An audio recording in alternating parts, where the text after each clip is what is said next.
Hello, English learners. And if you're new here, I'd love to tell you that we upload a new English learning video every day on this channel to help you improve your English faster, more naturally, and with more confidence. In today's lesson, you are going to practice something very powerful for real English fluency, daily life English conversations.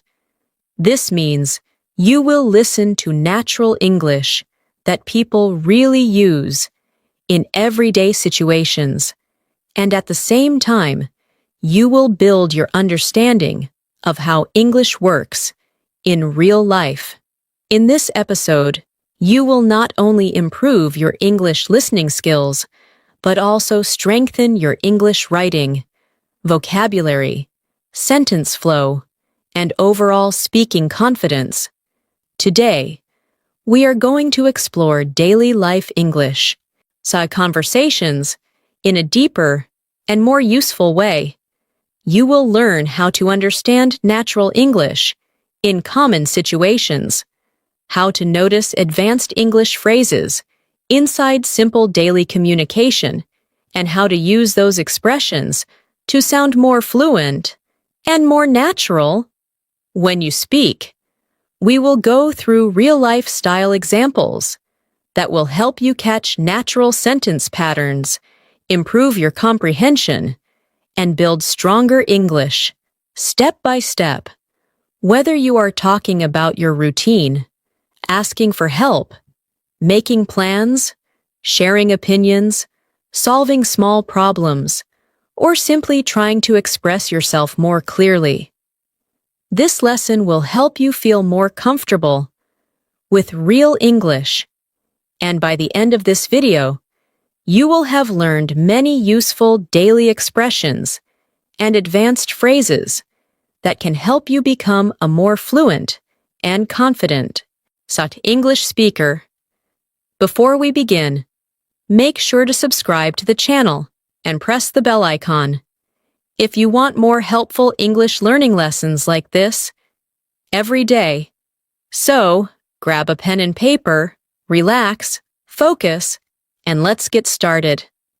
Let's begin with a very real kind of English that many learners need, but many learners do not practice enough.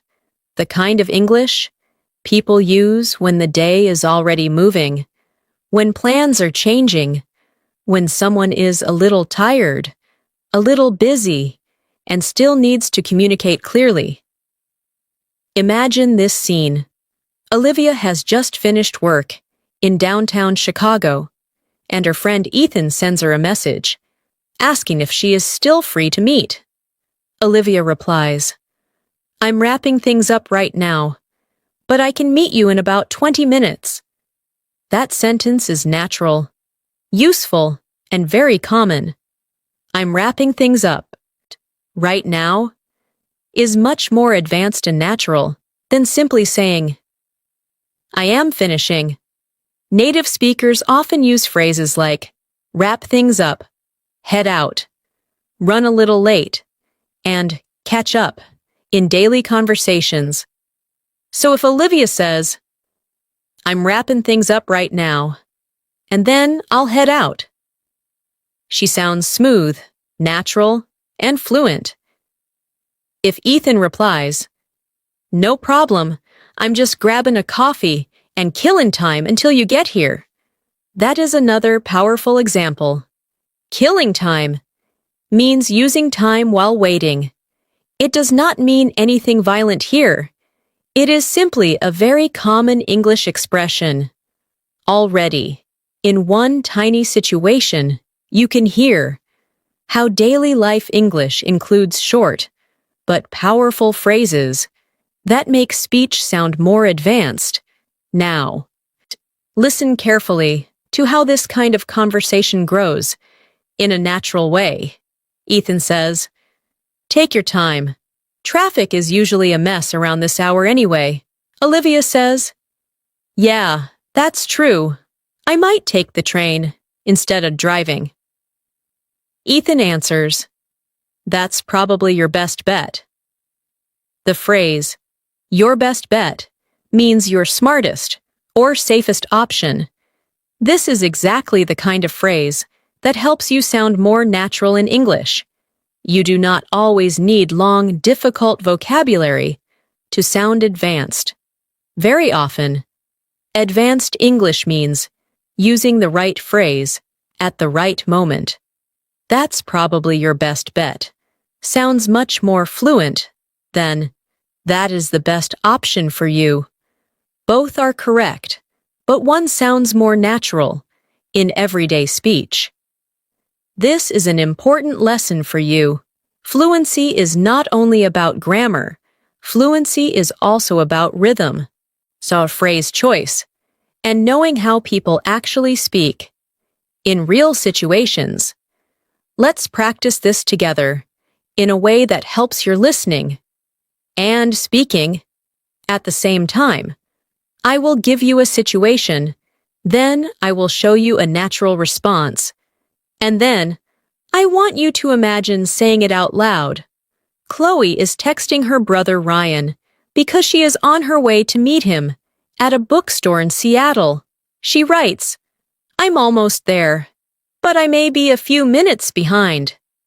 That is a polite and natural way to say you will be late. Ryan replies, That's fine, I haven't checked out yet.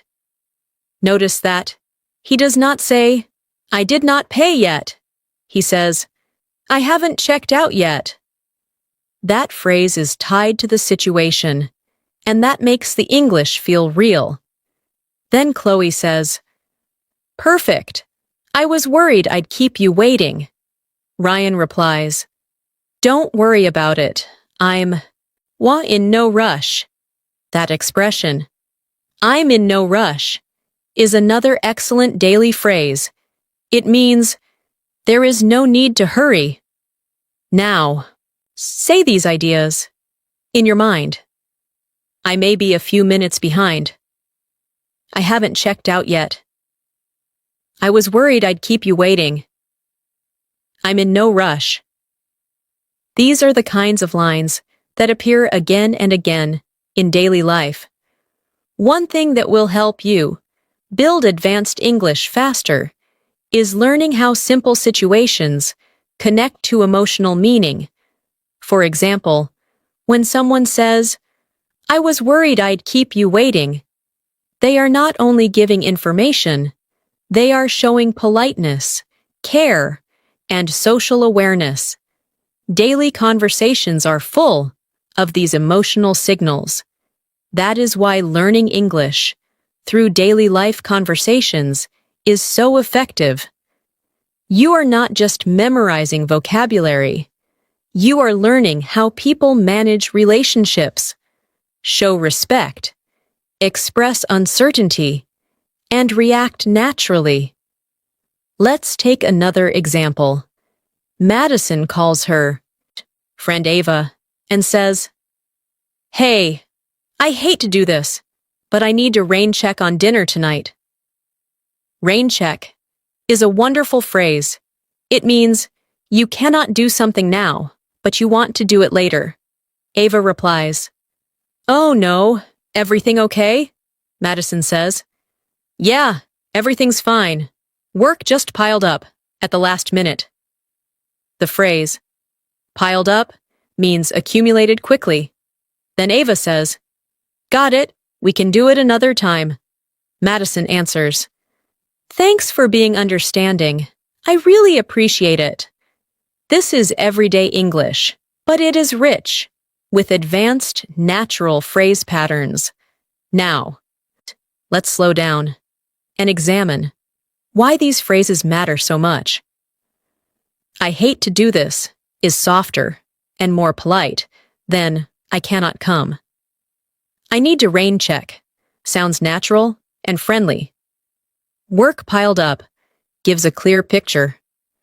Thanks for being understanding shows appreciation in a mature way. If you learn to use these phrases comfortably, your English will start sounding more human and less translated.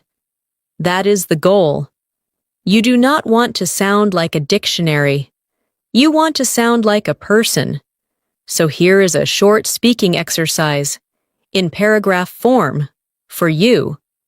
Imagine you had plans with a friend in Los Angeles, but now, you need to cancel because something unexpected happened. You could say, "Hey, I hate to do this, but I need to rain check on tonight. Something came up at work, and I'm still trying to sort it out. I was really looking forward to seeing you, so I hope we can do this another day." That paragraph is a full communication model. It explains, softens, and keeps the relationship warm. Read that kind of English out loud, again and again, and you will build confidence naturally. Let's move to another common part of daily life, casual conversation, before doing something practical. Tyler and Hannah are standing in line at a grocery store in Denver. Tyler says, "This line is moving a lot slower than I expected." Hannah replies, "Yeah, but at least we picked the shortest one." Tyler says, "True, it could be worse." That short sentence, "yo could be worse," is extremely common. In English, it is used when something is mildly annoying, but still manageable. Hannah then notices that Tyler is holding only a few items and says, "You can go ahead of me if you want. You've only got a couple of things." Tyler replies, "Are you sure? That's really nice of you." Hannah says, "Of course, it's no big deal."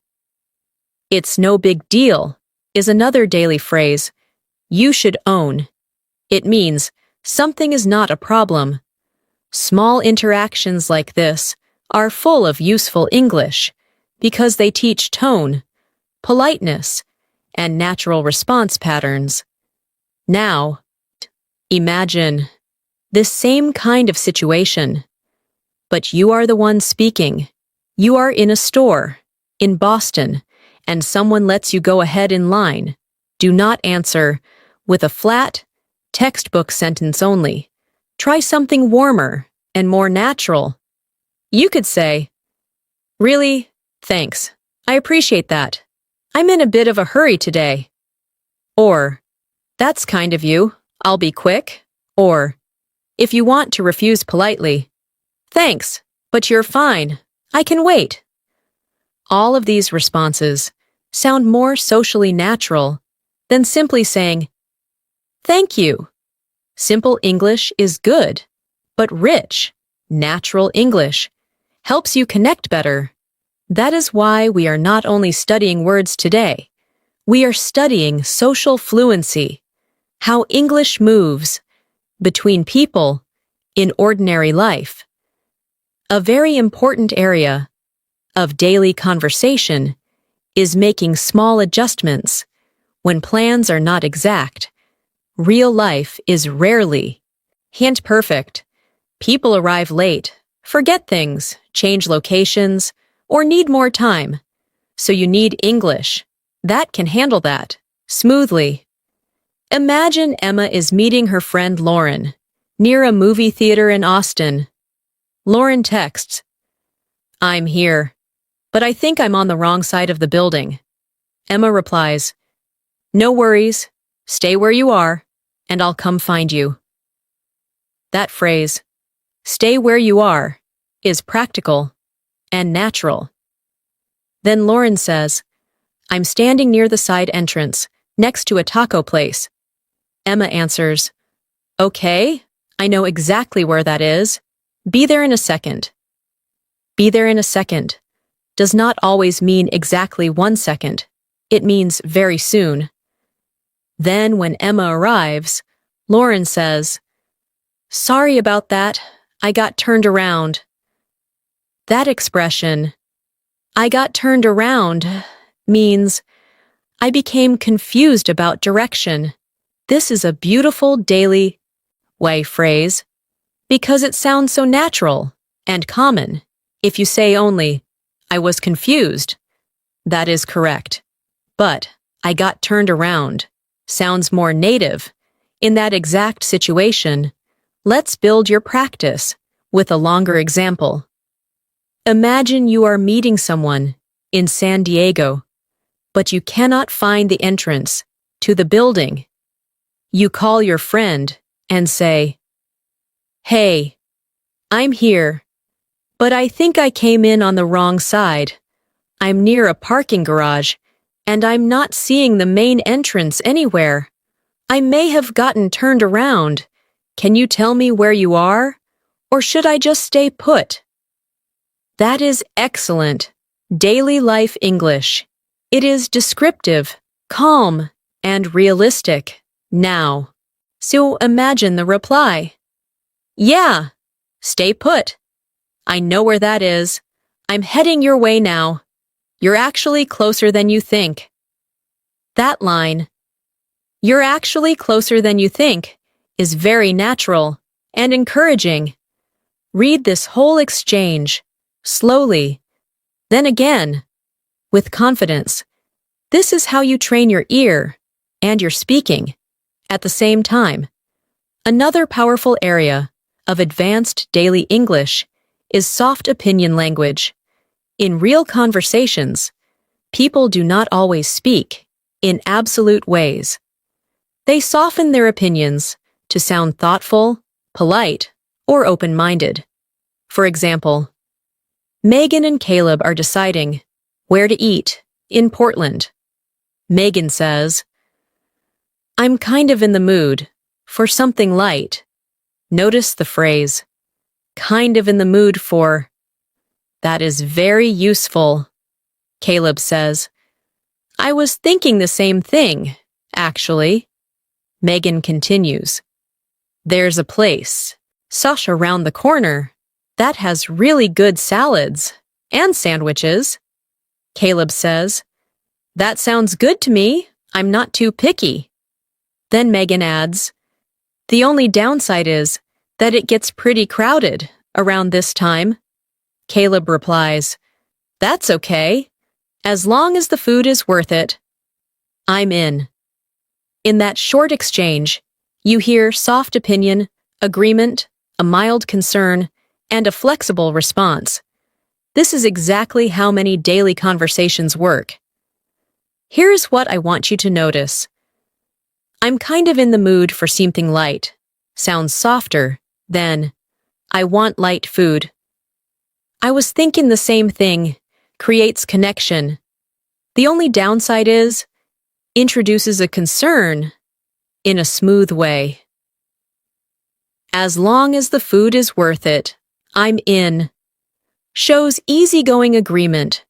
These patterns make your English feel more advanced because they reflect real communication, not just grammar exercises. So now, let's turn this into a practice paragraph.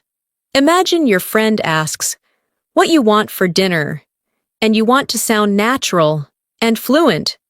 You could say, "I'm kind of in the mood for something simple tonight.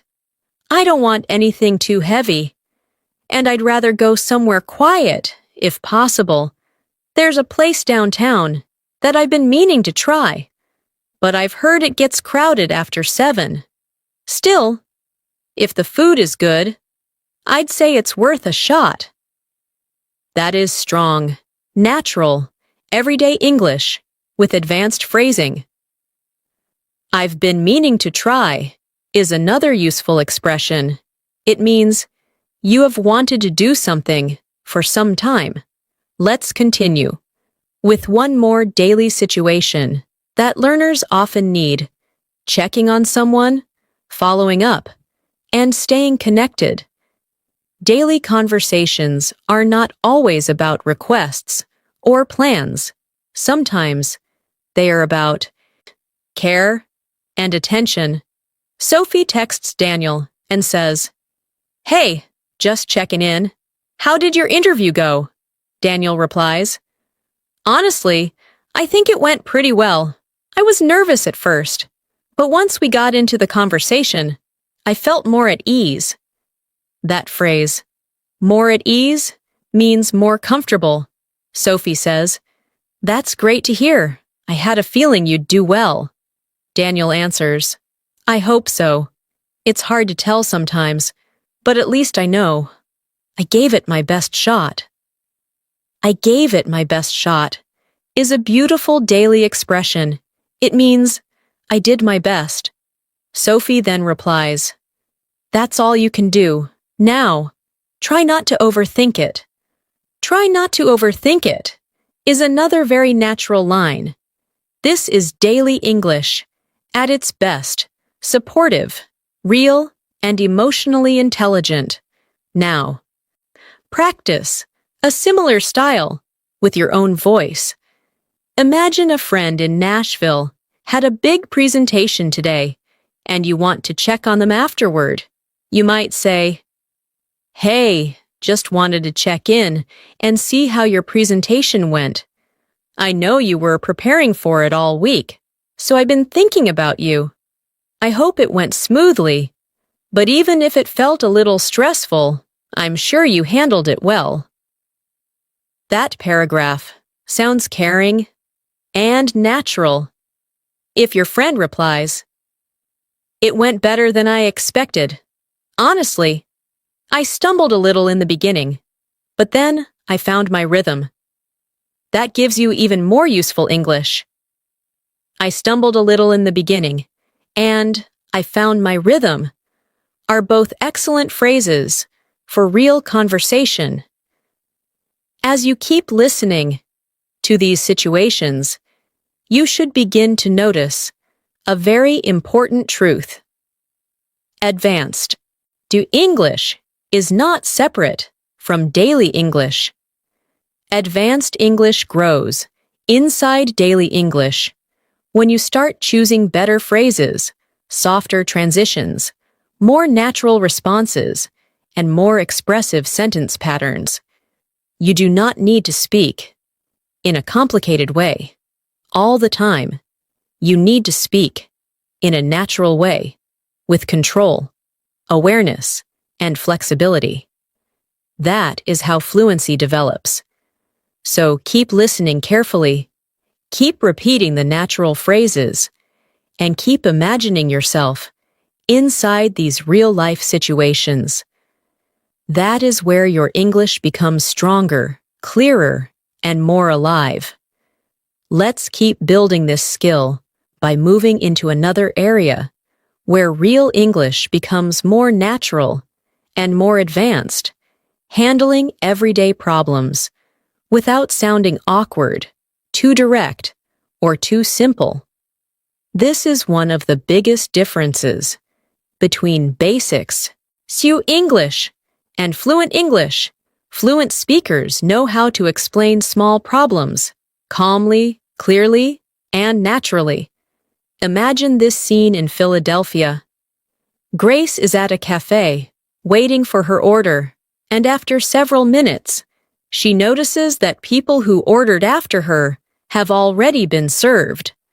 She walks to the counter and says, "Hi, I just wanted to check on my order. I think there may have been a mix-up." That sentence is excellent. It is polite, calm, and natural.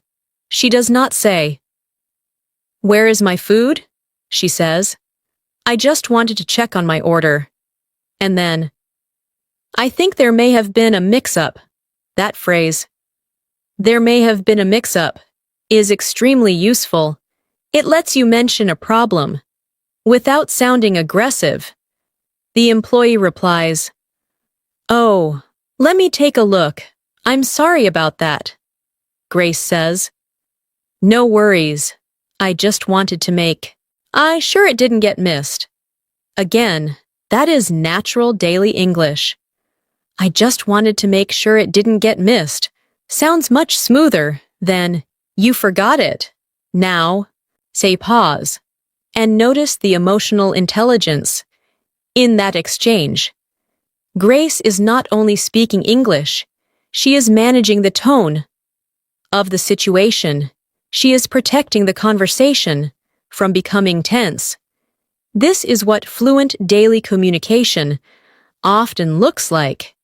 You say what you need, but you say it in a way that keeps the interaction comfortable. Let's practice that pattern with another situation. Dylan ordered a package to his apartment in Miami, but the delivery says it arrived, and he cannot find it. He calls customer support and says, "Hi, I'm reaching out because my tracking information says the package was delivered, but I haven't been able to locate it." That is much more natural than saying, "My package is missing." Then he adds, "I've already checked around my building and with the front desk, but no one seems to have it." The phrase, "I'm reaching out because," is very common in professional and polite everyday English. It sounds especially natural on phone calls and in messages. The support agent replies, "I understand. Let me pull up the details and see what I can find." Dylan says, "I'd appreciate that." That short reply is mature, polite, and fluent. A very strong habit for advanced daily English is learning how to explain what you already tried before asking for help. This makes your speech clearer and more organized. For example, if something is not working, do not stop at "It doesn't work." Add more detail in a natural way. Imagine Lily is in a parking garage in Atlanta and the payment machine is not responding. She says to the attendant, "Hi, I'm having trouble with the machine. I tried tapping my card a few times, but it doesn't seem to be going through." That is excellent real-life English. "I'm having trouble with" is a phrase you should use often. It sounds much better than simply saying, "There is a problem." Then she could add, "I wasn't sure if I was doing something wrong or if the system is just slow today." That sentence is beautiful because it sounds flexible and polite. It leaves room for uncertainty without blame. The attendant replies, "You're fine. That machine has been acting up all afternoon." Acting up is another powerful daily phrase. It means not working correctly or behaving badly. Learners love these expressions because they are short, natural, and widely used. Let's turn this into a speaking practice paragraph. Imagine your phone suddenly stops connecting to the Wi-Fi in a hotel in Las Vegas. You go to the front desk, and say, "Hi, I'm having trouble connecting to the Wi-Fi in my room. I've already tried restarting my phone and reconnecting to the network, but it still isn't working. I wasn't sure if the issue was on my end or if there's something going on with the service today." That paragraph is exactly the kind of English that helps you in real life. It is descriptive, polite, and efficient. And now, why imagine the reply. "Thanks for letting us know. We've had a few guests mention the same thing, so it may be a temporary issue. We're looking into it right now." Notice how calm and professional that sounds. The more you practice these paragraph-style exchanges, the more confident you will become when life is not going perfectly. Another important part of daily life English is making conversation when you run into someone unexpectedly. These little surprise moments happen all the time, and they are great for building fluency because they often begin casually and then move into deeper conversation. Imagine Noah is walking through a bookstore in Minneapolis when he suddenly sees his old friend Claire. He says, "Wow, I haven't seen you in forever." That phrase, in forever, is very common. Claire smiles and says, I know. It's been ages. Noah replies, What have you been up to? That is one of the most common conversation openers in English, Claire says. Honestly, just trying to stay busy. Work has been keeping me on my toes lately. Keeping me on my toes means forcing me to stay alert and active. Noah answers, I can relate. Things have been nonstop, on my end too. On my end is another useful expression. It means in my situation or from my side of life. Then Claire says, We should catch up properly sometime. Noah replies, Definitely. Let's not leave it this long again. That whole exchange is very realistic and full of phrases that native speakers use all the time. Now, imagine yourself in that situation. You unexpectedly meet someone you have not seen for a long time in Dallas. Try this paragraph out loud. Hey, wow, I haven't seen you in forever. How have you been? I feel like life has been moving so fast lately. What have you been up to these days? We should really catch up sometime, when things slow down a little. This is natural, warm, and easy to remember. Notice how the English is not complicated, but the phrase choices make it sound fluent. Life has been moving so fast lately sounds human. When things slow down a little is a natural way to say when life becomes less busy. These are the pieces of English that make you sound relaxed and real. Let's go deeper into the language of everyday opinions and reactions, because daily conversations are full of small judgments, preferences, and responses. Imagine Scarlett and Mason are leaving a crowded event in Phoenix. Scarlett says, That was better than I expected. Mason replies, Yeah, same here. I thought it was going to be kinda dull, but it turned out to be pretty interesting. The phrase, it turned out to be, is a great connector. In English, it is used when the final result is different from what you expected. Scarlett then says, The beginning was a little slow, but once it picked up, I was into it. Once it picked up means once it became more exciting or active. Mason replies, Exactly. It took a minute to get going, but it found its rhythm. It took a minute does not always mean exactly 1 minute. It often means it took a little time, and it found its rhythm means it became smoother or more effective. These small reactions are extremely important because so much of daily conversation is about responding naturally to experiences. Here is a useful fluency exercise. Think of something you recently watched, attended, or tried. Now, describe it with natural English. That includes balance and nuance. You might say, At first, I wasn't sure how I felt about it. The beginning was a little slow, and I had trouble getting into it. But once it picked up, I started to enjoy it. By the end, I was glad I gave it a chance. That paragraph is powerful. I had trouble getting into it is a common expression for not connecting with something. At first, I was glad I gave it a chance is another phrase that shows maturity and reflection.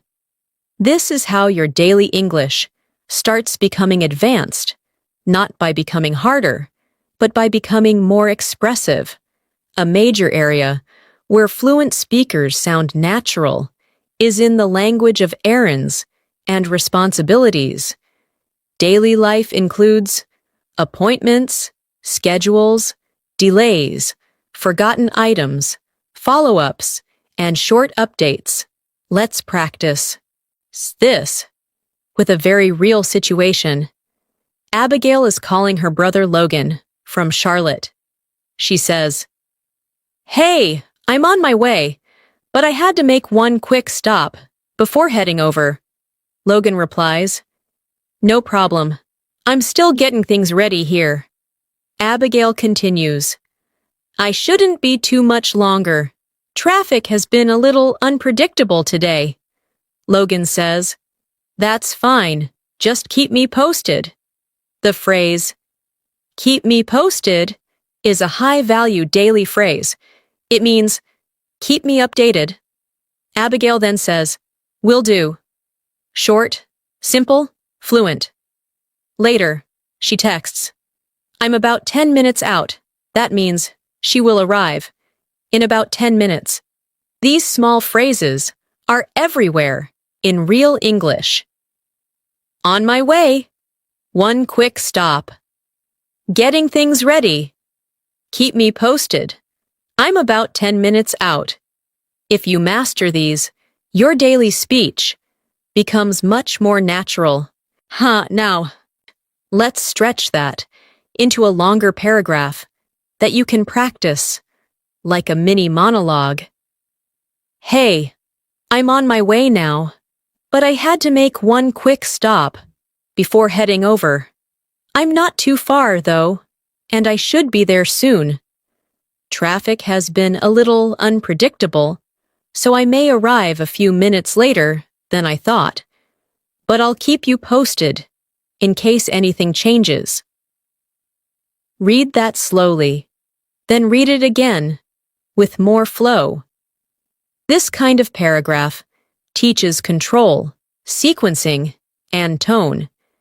You are giving an update, managing expectations, and sounding natural all at once. Another excellent daily skill is knowing how to respond when someone tells you something unexpected. Real conversations do not always follow a script. Someone may say they quit a job, changed an apartment, got accepted into a program, or decided to move across the country. You need flexible reaction phrases that sound natural. Imagine Natalie tells her friend Carter in Sacramento, "I actually decided to leave my job last week." Carter replies, "Wow, really? I didn't see that coming." That phrase, "I didn't see that coming," is very common. Natalie says, "Yeah, it wasn't an easy decision, but it felt like the right time." Carter answers, "That makes sense. You've been talking about wanting a change for a while." Natalie says, "Exactly. I just got to the point where I knew I needed something different." Carter replies, "Well, good for you. I hope it opens the door to something better." Open the door to is a useful phrase, meaning create an opportunity for. This is supportive, natural English. You should also practice reacting in a more thoughtful way, not only with surprise words like, "Gee, wow." For example, if a friend says, "I'm thinking about moving to San Francisco," you could respond, "That's a big step? Have you been thinking about it for a while? Or did this come together recently?" That sounds much better than only saying, "Really?" Then if the person says, "It's something I've been considering for months," you could answer, "That makes sense. I can see why you'd want a fresh start." These are the response patterns that make your English feel alive. You are not only answering, you are participating. Let's move into the language of uncertainty, because daily life is full of half decisions, changing plans, and unclear feelings. Advanced speakers often use flexible phrases, instead of hard statements. Imagine Brooklyn says to Jack, in San Jose, "I'm not totally sure what I want to do this weekend yet." Jack, Hughes replies, "That's fair. We don't have to decide right now." Brooklyn says, "Part of me wants to stay in and recharge, but part of me feels like getting out of the house. Part of me wants to" is a very natural way to describe mixed feelings. Jack answers, "Why don't we play it by ear?" That phrase is incredibly useful. Play it by ear means decide later based on how things feel. Brooklyn says, "Yeah, that might be the way to go." The way to go means the best approach. This is how real people speak when they do not want to sound too rigid. Now, try a practice paragraph with that kind of flexible English. "I'm not totally sure what I feel like doing yet. Part of me wants to have a quiet evening and just recharge a little, but another part of me feels like going out and doing something fun. Maybe we can play it by ear and decide later, depending on how the day goes." That is excellent conversational English. It sounds natural, balanced, and emotionally realistic. This kind of language matters because fluency is not only about certainty, it is also about expressing uncertainty comfortably. One more very important part of daily conversation is a language of encouragement. If you want to connect with people well in English, you need phrases that support, reassure, and motivate. Imagine Audrey is nervous before a driving test in Orlando. Her friend Blake says, "You've prepared for this. Just take a deep breath and trust yourself." Audrey says, "I know, I'm probably just overthinking it." Blake replies, "That's normal, but don't let your nerves get the best of you." Get the best of you means overpower you or affect you too strongly. Audrey says, "I'll try." Blake answers, "You've got this. Just stay focused and take it one step at a time." Take it one step at a time is a classic daily phrase. It is simple, supportive, and natural. These encouragement phrases appear in school, work, family life, friendships, and everyday challenges. Practice this style too. Imagine your friend in Houston is anxious before an interview. You say, "You've done the work, and you know more than you think. Try not to let the pressure get to you. Just take a deep breath, stay present, and take it one question at a time. I really think you're going to do well." That is strong, caring English. Notice that nothing in it is complicated, but it sounds very fluent because the phrasing is natural and emotionally appropriate. As you move forward in your English journey, I want you to remember something important. Daily life English is not small English. It is not weak English. It is not low-level English. It is real English. It is the language people use to handle plans, solve problems, support each other, explain delays, react to surprises, and stay connected. And when you start adding natural phrases like, "There may have been a mix-up," "I'm reaching out because," "Keep me posted," "I didn't see that coming," "Play it by ear," and "Take it one step at a time," your English starts to carry more personality, more precision, and more fluency. This is exactly how you build advanced English through daily life conversations. You build it sentence by sentence, response by response, and moment by moment. Let's continue. by exploring one of the most important parts of daily conversation: asking for small favors, responding politely, and handling everyday requests without sounding too direct or too stiff. This area matters so much because daily life is full of little moments where we need something from someone else. Maybe we need a few more minutes. Maybe we need help carrying something. Maybe we need someone to repeat what they said. Or maybe we need someone to work around our schedule. The way you ask in those moments says a lot about your fluency. Imagine this scene in San Francisco. Emily is leaving an office building with 2 heavy bags, and she turns to her coworker Jason and says, "Hey, would you mind holding the door for me?" That is a perfect daily phrase. Would you mind is one of the best structures for polite requests. Jason says, "Yeah, of course." Emily replies, "Thanks. Oh, I've got my hands full." "I've got my hands full" is such a useful expression. Sometimes it means you're literally carrying a lot, and sometimes it means you're very busy. Then Jason says, "No problem. That looked like a struggle." Emily laughs and says, "It kind of was." That exchange is light, natural, and realistic.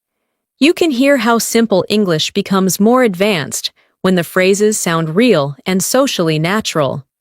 Now, listen to a slightly different version of a request. Ava is sitting in a coffee shop in Brooklyn, and the music is louder than she expected. She leans toward the person next to her and says, "Sorry to bother you. But did you catch what they just called out?" That line is so natural. "Sorry to bother you" softens the request, and "Did you catch what they just called out?" sounds far more fluent than "What did they say?" The person replies, "I think they said Olivia for the iced latte."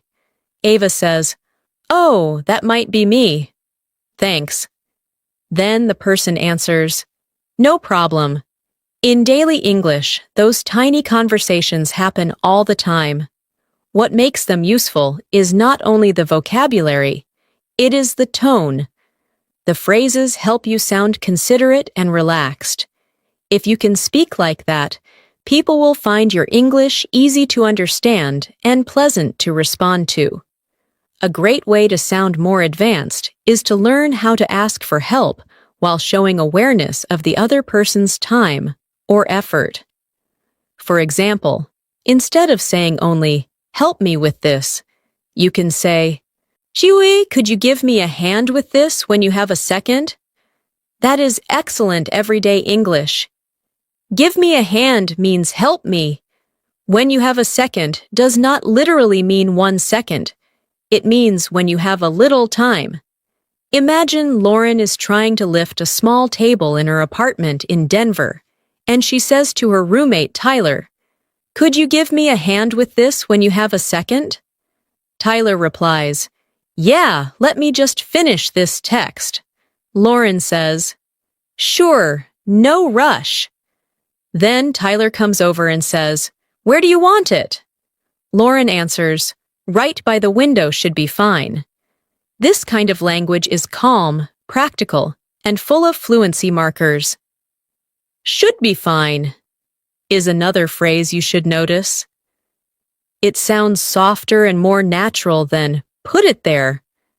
Now, let's practice this idea with a full paragraph you can repeat out loud. Imagine you are at home in Portland, and you need a friend to help you move a chair and a shelf. You could say, "Hey, when you get a minute, could you give me a hand with something? I'm trying to move this shelf over to the other side of the room, and I can't quite do it on my own. It shouldn't take long, but I could definitely use the help." That is strong daily English. It is polite, clear, and natural. If the other person replies, "Yeah, absolutely. Let me finish what I'm doing. And I'll be right there." That gives you another realistic model. You can learn so much just from these simple request and response patterns because they are used everywhere in real life. Another daily skill that makes a big difference in fluency is knowing how to ask someone to repeat or explain something without breaking the flow of the conversation. This is important because even advanced learners do not catch every word every time. Fluent communication is not about understanding everything perfectly. It is about knowing how to recover naturally when you miss something. Imagine Carter is on the phone with a customer service agent in Phoenix, and the agent speaks a little too fast. Carter says, "Sorry, could you go over that one more time?"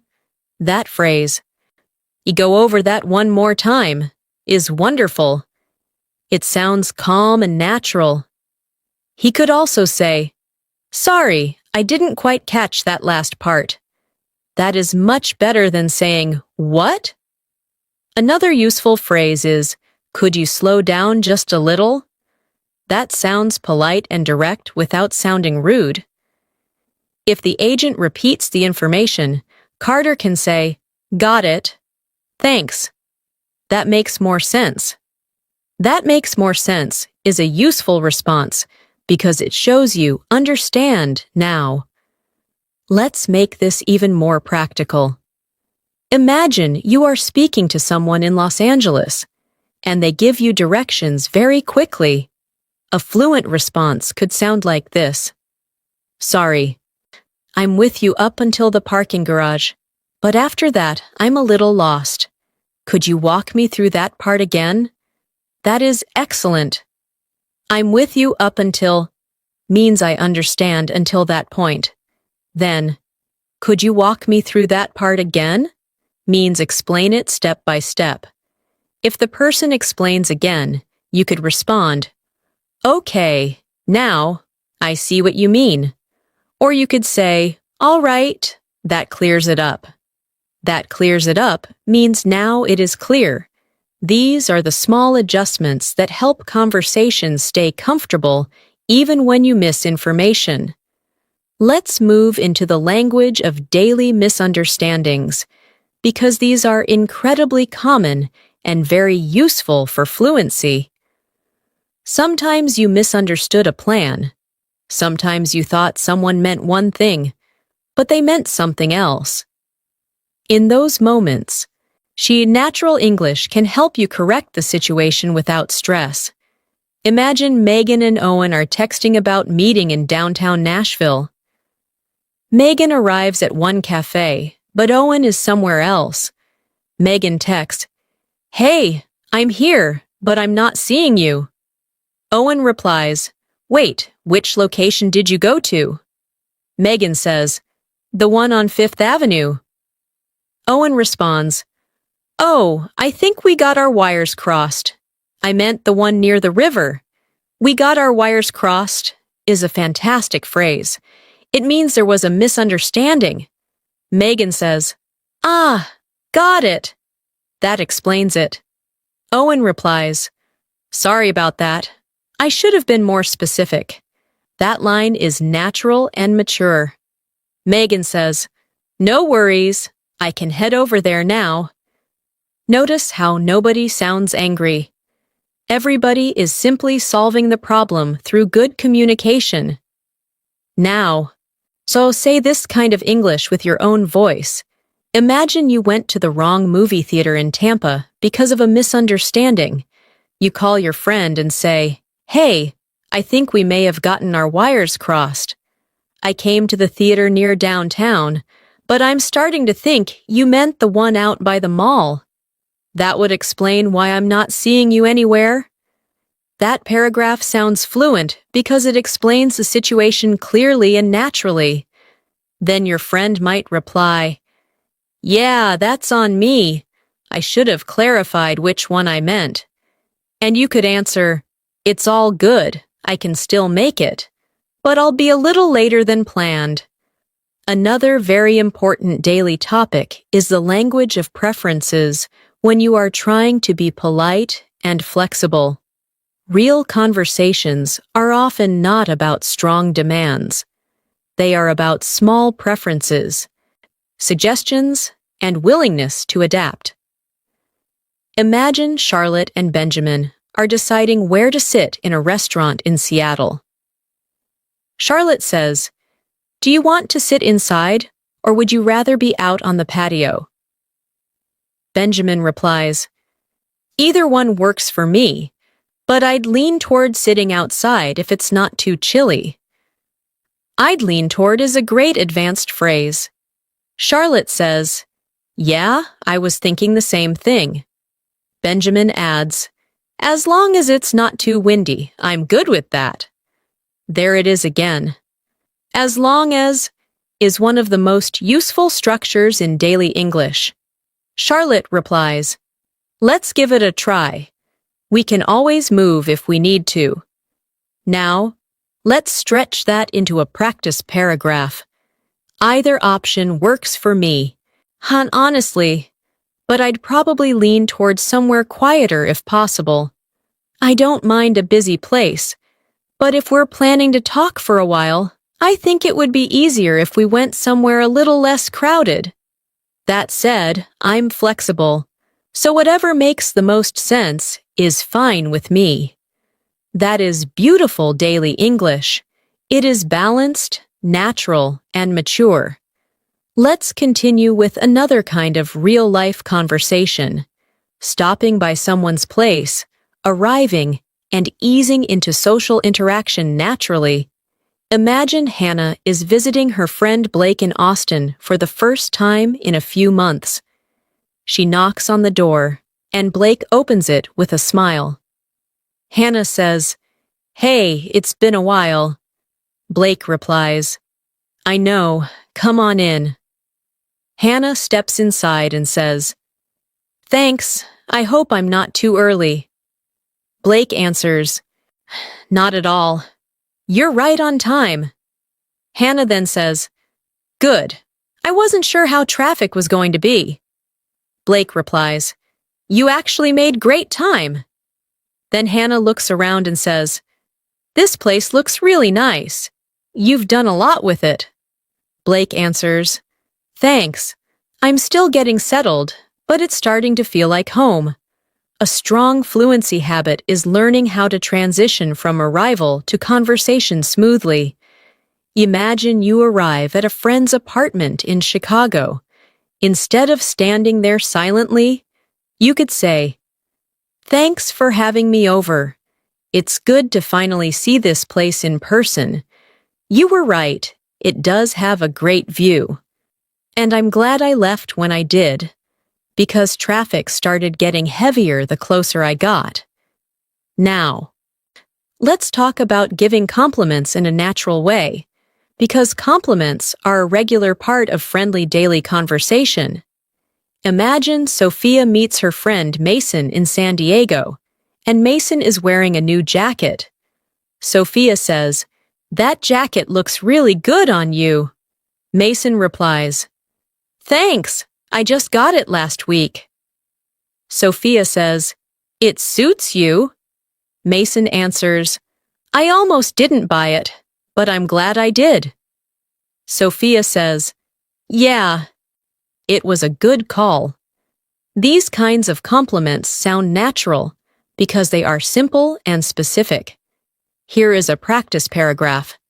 "This looks so good. You really did a great job with it.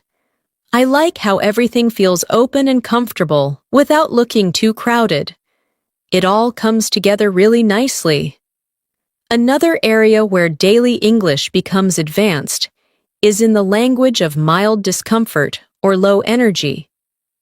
Imagine Ethan meets his friend Claire in Raleigh, and Claire says, "I'm a little out of it today." Ethan says, "Long day?" Claire replies, "Yeah, and I didn't sleep all that well last night either."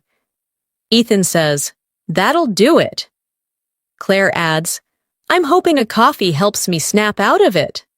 Ethan replies, "Hopefully. If not, maybe an early night will help." Let's practice that style. I'm a little out of it today. So, to be honest, I didn't sleep very well, and I've been trying to stay focused, but my energy has been kind of off all afternoon. I'm hoping once I get some food and slow down for a minute, I'll start to feel more like myself. Let's also practice the language of soft disagreement. Imagine Lily and Connor are deciding whether to leave early for a concert in Minneapolis. Connor says, "I feel like we should leave now, just to be safe." Lily replies, "I see what you mean, but I think if we leave right this second, we'll just end up waiting around forever." Connor says, "Maybe, but traffic could get bad fast."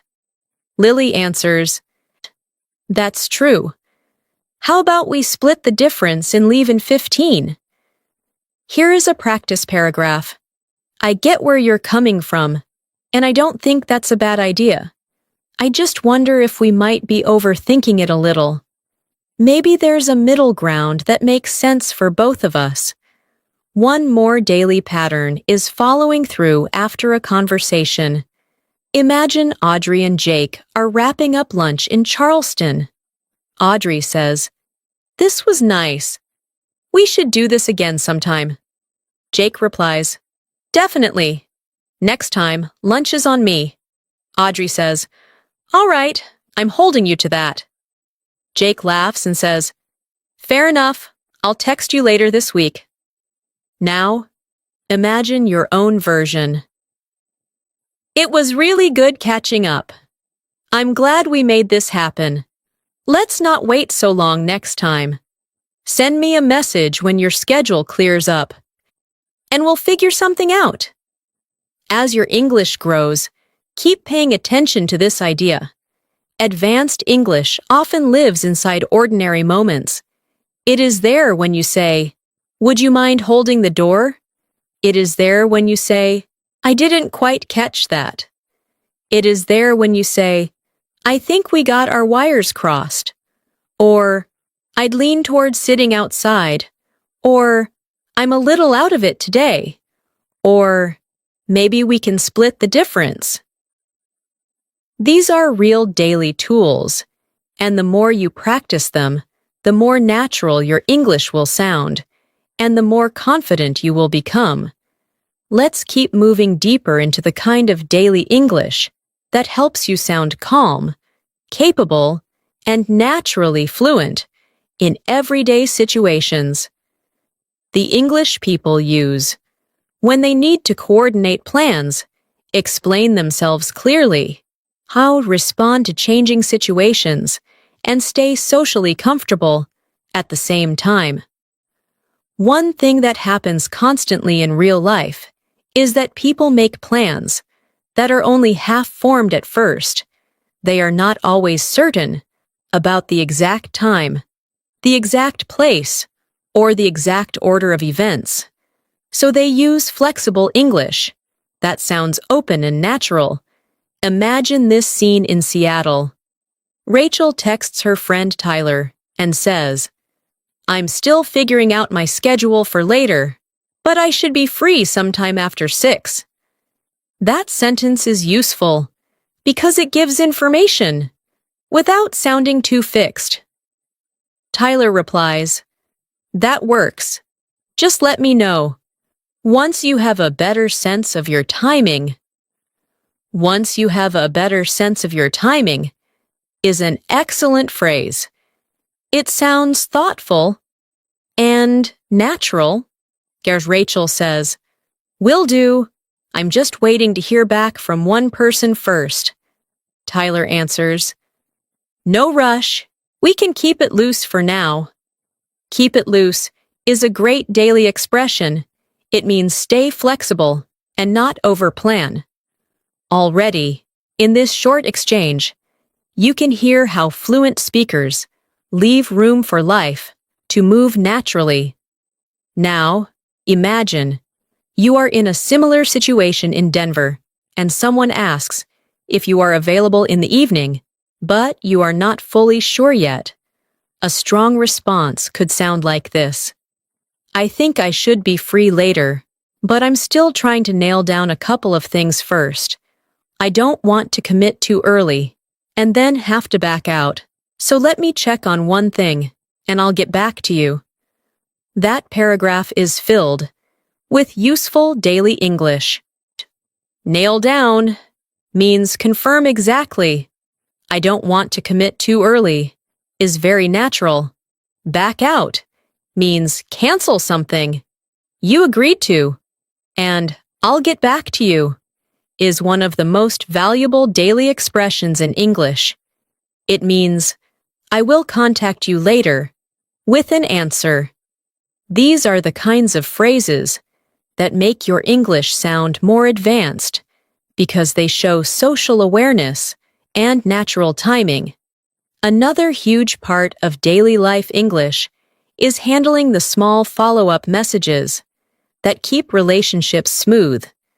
People often check whether plans are still on, whether someone is still coming, or whether a detail has changed. Imagine Abigail texts Mason in Boston and says, "Hey, just checking that we're still good for tonight." That phrase, "we're still good for tonight," is very common. Mason replies, "Yeah, definitely. Nothing's changed on my end." Nothing's changed on my end is a very natural way to confirm your situation. Abigail says, "Perfect. I just wanted to make sure before I headed out." Mason answers, "Glad you checked. I should be there a little early, actually." That exchange is realistic because people do this all the time. They confirm, update, and make sure everybody is on the same page. And that phrase, "on the same page," is another excellent daily expression. It means having the same understanding. Let's turn that into a speaking exercise. Imagine you are meeting a friend in Nashville, but before leaving your apartment, you want to confirm the plan. In a natural way, you could say, "Hey, just wanted to make sure we're still on for later. I'm about to head out soon, so I figured I'd check before I left. If anything shifted on your end, no worries, just let me know." That is very fluent daily English. It is practical, warm, and considerate. Notice the phrase, "if anything shifted on your end." That sounds more natural than, "if something changed." These are the details that help your speech sound more alive.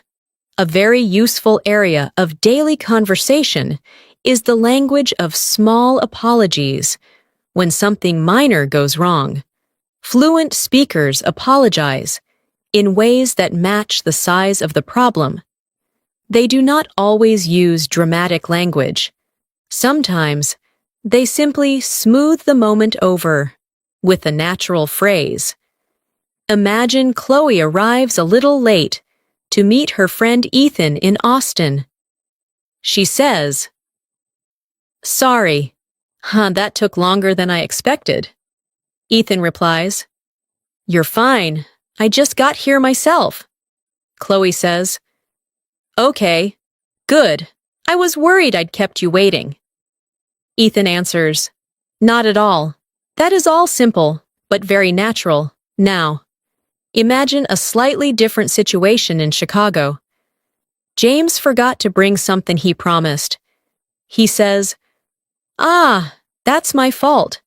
It completely slipped my mind." "It slipped my mind" is a fantastic phrase. It means, "I forgot." The other person, Lauren, replies, "No worries.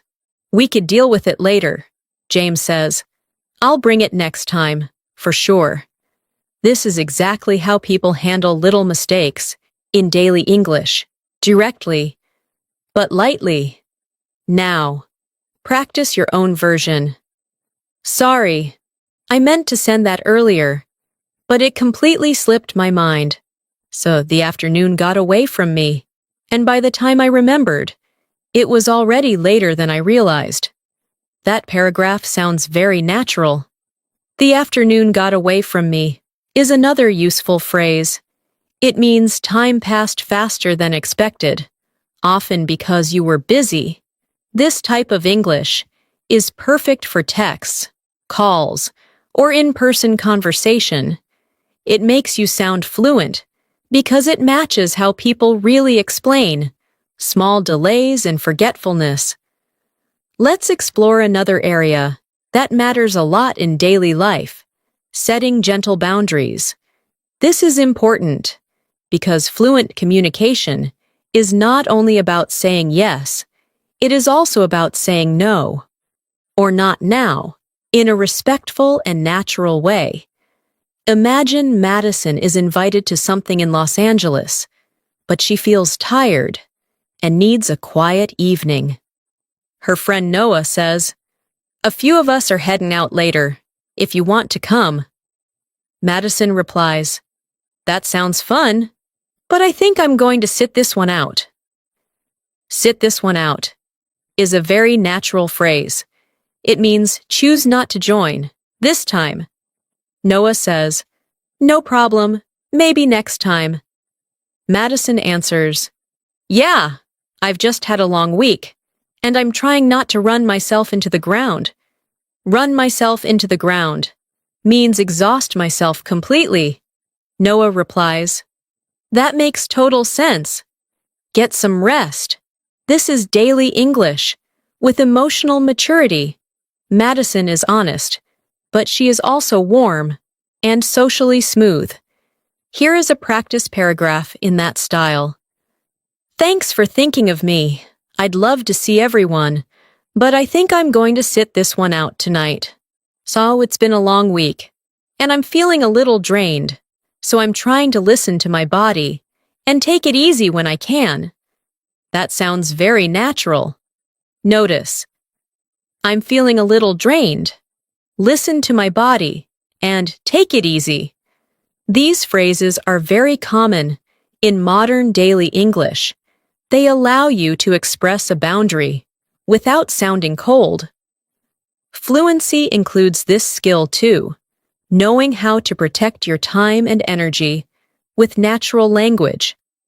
Another valuable part of real daily English is knowing how to react when someone shares good news.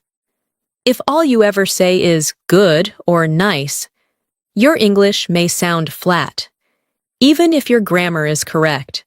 Fluent speakers have a range of positive reactions that sound more engaged.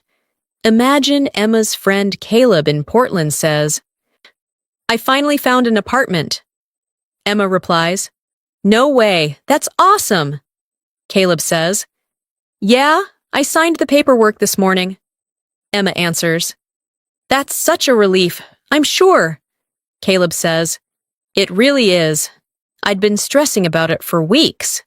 Emma responds, "I can imagine. I'm so glad it worked out." "I'm so glad it worked out" is a great phrase. It shows warmth and support. Or imagine Ava says, "I got the job." Her friend Blake replies, "That's incredible. I knew you had a strong shot." "You had a strong shot" means you had a good chance. These reactions help daily conversations feel fuller and more human. Now, practice a response paragraph like this. "That's amazing news. I know how much time and energy you put into that, so it must feel good to finally see it pay off. Honestly, I'm really happy for you." That is excellent real-life English. See it pay off means receive positive results from your effort. You can use that phrase in work, study, health, projects, and many other contexts. Again, advanced English is hiding inside ordinary moments.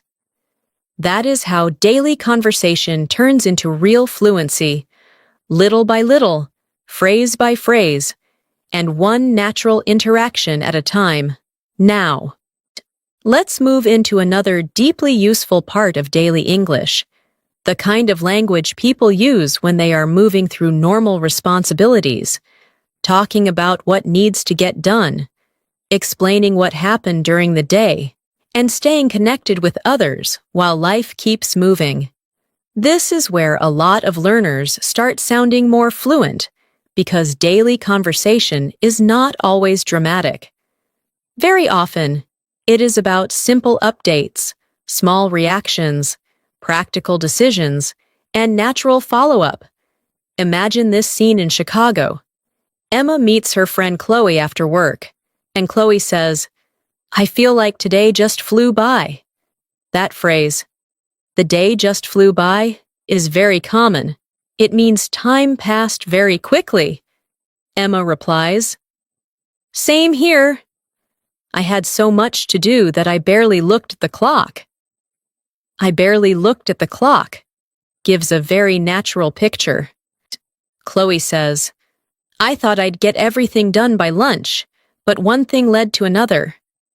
That phrase, "one thing led to another," is extremely useful. It means events kept connecting and creating more activity. Emma then says, "That's how it goes sometimes." That is another smooth, common phrase. It shows understanding without sounding stiff or formal. If you want your English to sound more advanced, learn how to describe a busy day in a way that feels natural instead of mechanical. Many learners say things like, "I was busy today," and that is correct, but fluent speakers often add color and rhythm. For example, you could say, "It was one of those days where I kept checking things off my list, but the list somehow never got shorter." That is a very natural, expressive line. Or you could say, "I was busy from start to finish, and by time I thought I was catching up, something else came up." Catching up and something else came up are daily life expressions that appear again and again in real English. Imagine Olivia says to Ryan in Boston, "I finally sat down for a second around 3, and that was the first time all day I felt like I could breathe." Ryan replies, "Wow, that sounds intense." Olivia says, "Yeah, but at least I got through it." "I got through it" is simple, but very natural. These short expressions help your English sound grounded and real. Let's turn that into a practice paragraph that you can imagine saying after a long day. "Today felt a lot busier than I expected. I kept thinking I was almost caught up, but every time I finished one thing, something else came up. By the time I finally had a second to slow down, half the day was already gone. Still, I got through everything that mattered, so I can't complain too much." This is excellent conversational English. Notice how natural that sounds. You are not using difficult words, but you're expressing time, pressure, effort, and perspective in a way that sounds fluent and human. That is a huge part of advanced daily English. Another very important area of daily conversation is talking about things around the home in a natural way. Real life includes cleaning up, fixing things, putting things off, getting organized, and dealing with small tasks that never seem to disappear. Imagine Ava is talking to her brother Ethan in Seattle, and she says, "I told myself I'd tidy up the apartment today, but I haven't gotten around to it yet." "I haven't gotten around to it yet" is one of the most useful daily expressions you can learn. It means, you intended to do something, but you have not done it yet." Ethan replies, "I know the feeling. I've been meaning to do laundry for 2 days." "I've been meaning to" is another great phrase. Ava then says, "I started with the kitchen, and then I got distracted halfway through." Ethan laughs and says, "That happens to me every time." This is everyday English that sounds highly natural, because it reflects how people honestly talk about unfinished tasks. Now, imagine you are explaining your own situation in San Diego. You could say, "I've been meaning to clean up my place, but I just haven't gotten around to it yet. Every time I think I'm finally going to take care of it, I end up getting distracted by something else. At this point, I'm just hoping I can make some progress before the weekend is over." That paragraph sounds strong and real. Make some progress is a very common phrase. It sounds more natural than saying only do it. You are giving your thoughts shape. You are speaking like a real person dealing with a normal day. That is exactly what builds fluency. Let's continue with the language of food, meals, and quick daily decisions. Because people talk about these things constantly. Imagine Madison and Tyler are walking through downtown Austin, deciding whether to stop somewhere to eat. Madison says, "I'm getting kind of hungry, but I don't want anything too heavy." Tyler replies, "Yeah, same. I could go for something quick, though." "I could go for" is a fantastic everyday phrase. It means "I would like." Madison says, "There's a sandwich place a few blocks from here, unless you're in the mood for something else." Tyler answers, "No, that actually sounds perfect." Then Madison says, "Good, because I'm at the point where I need food before I get grumpy." "I'm at the point where" is another very useful structure.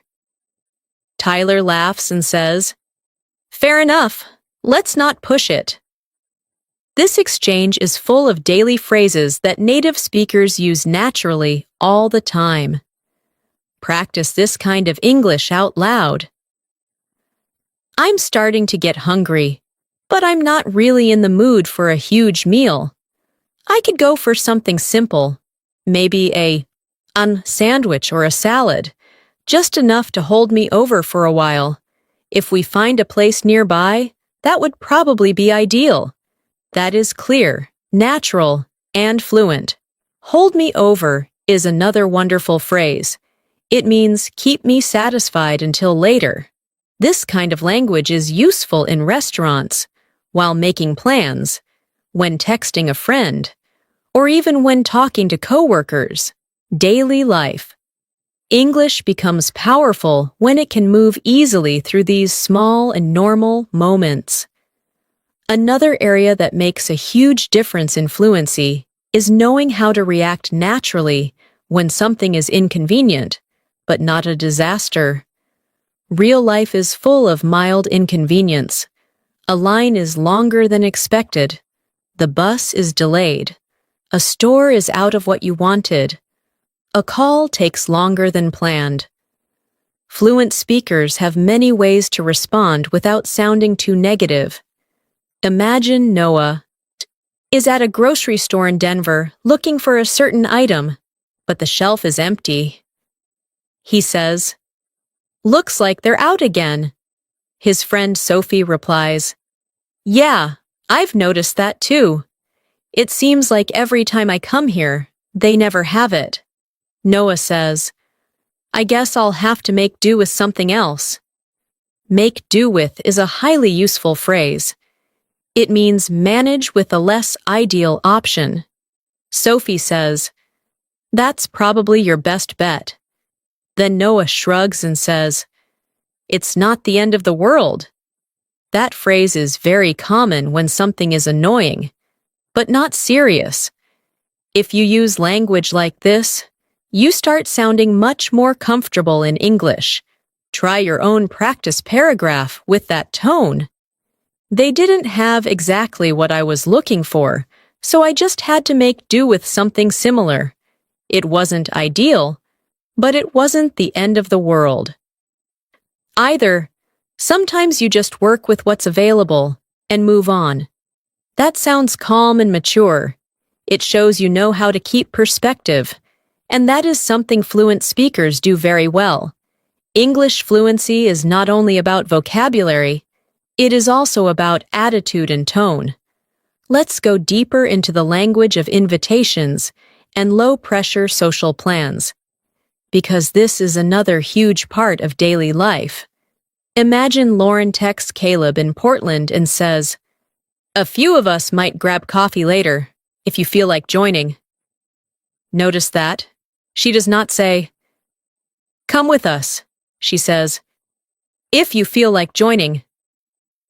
That sounds softer and friendlier.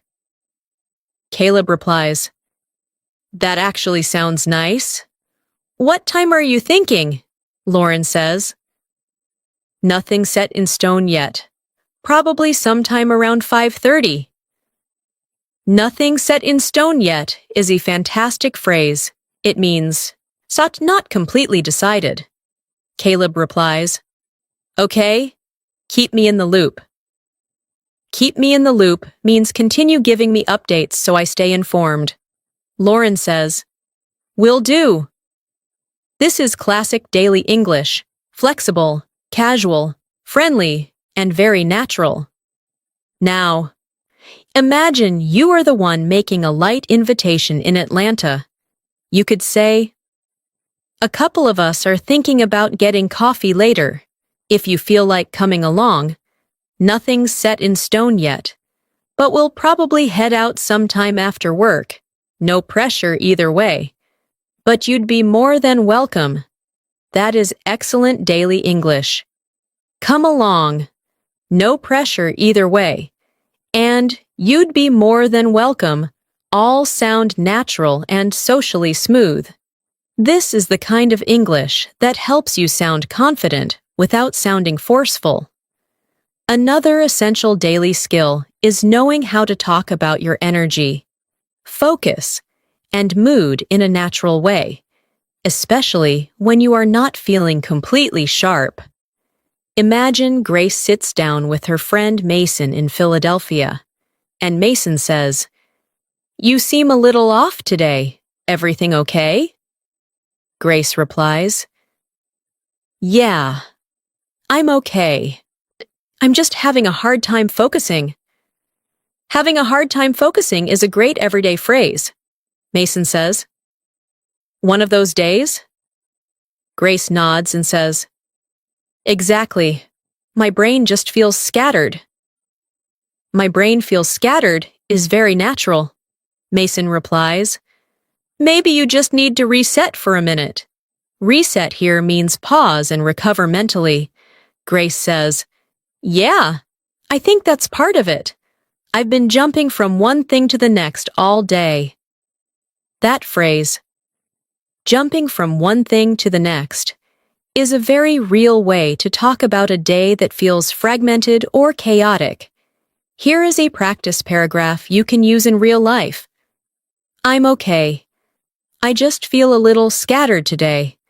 I've been jumping from one thing to the next, and I haven't really had a chance to slow down and collect my thoughts. I think once I take a break and reset a little, I'll probably feel better."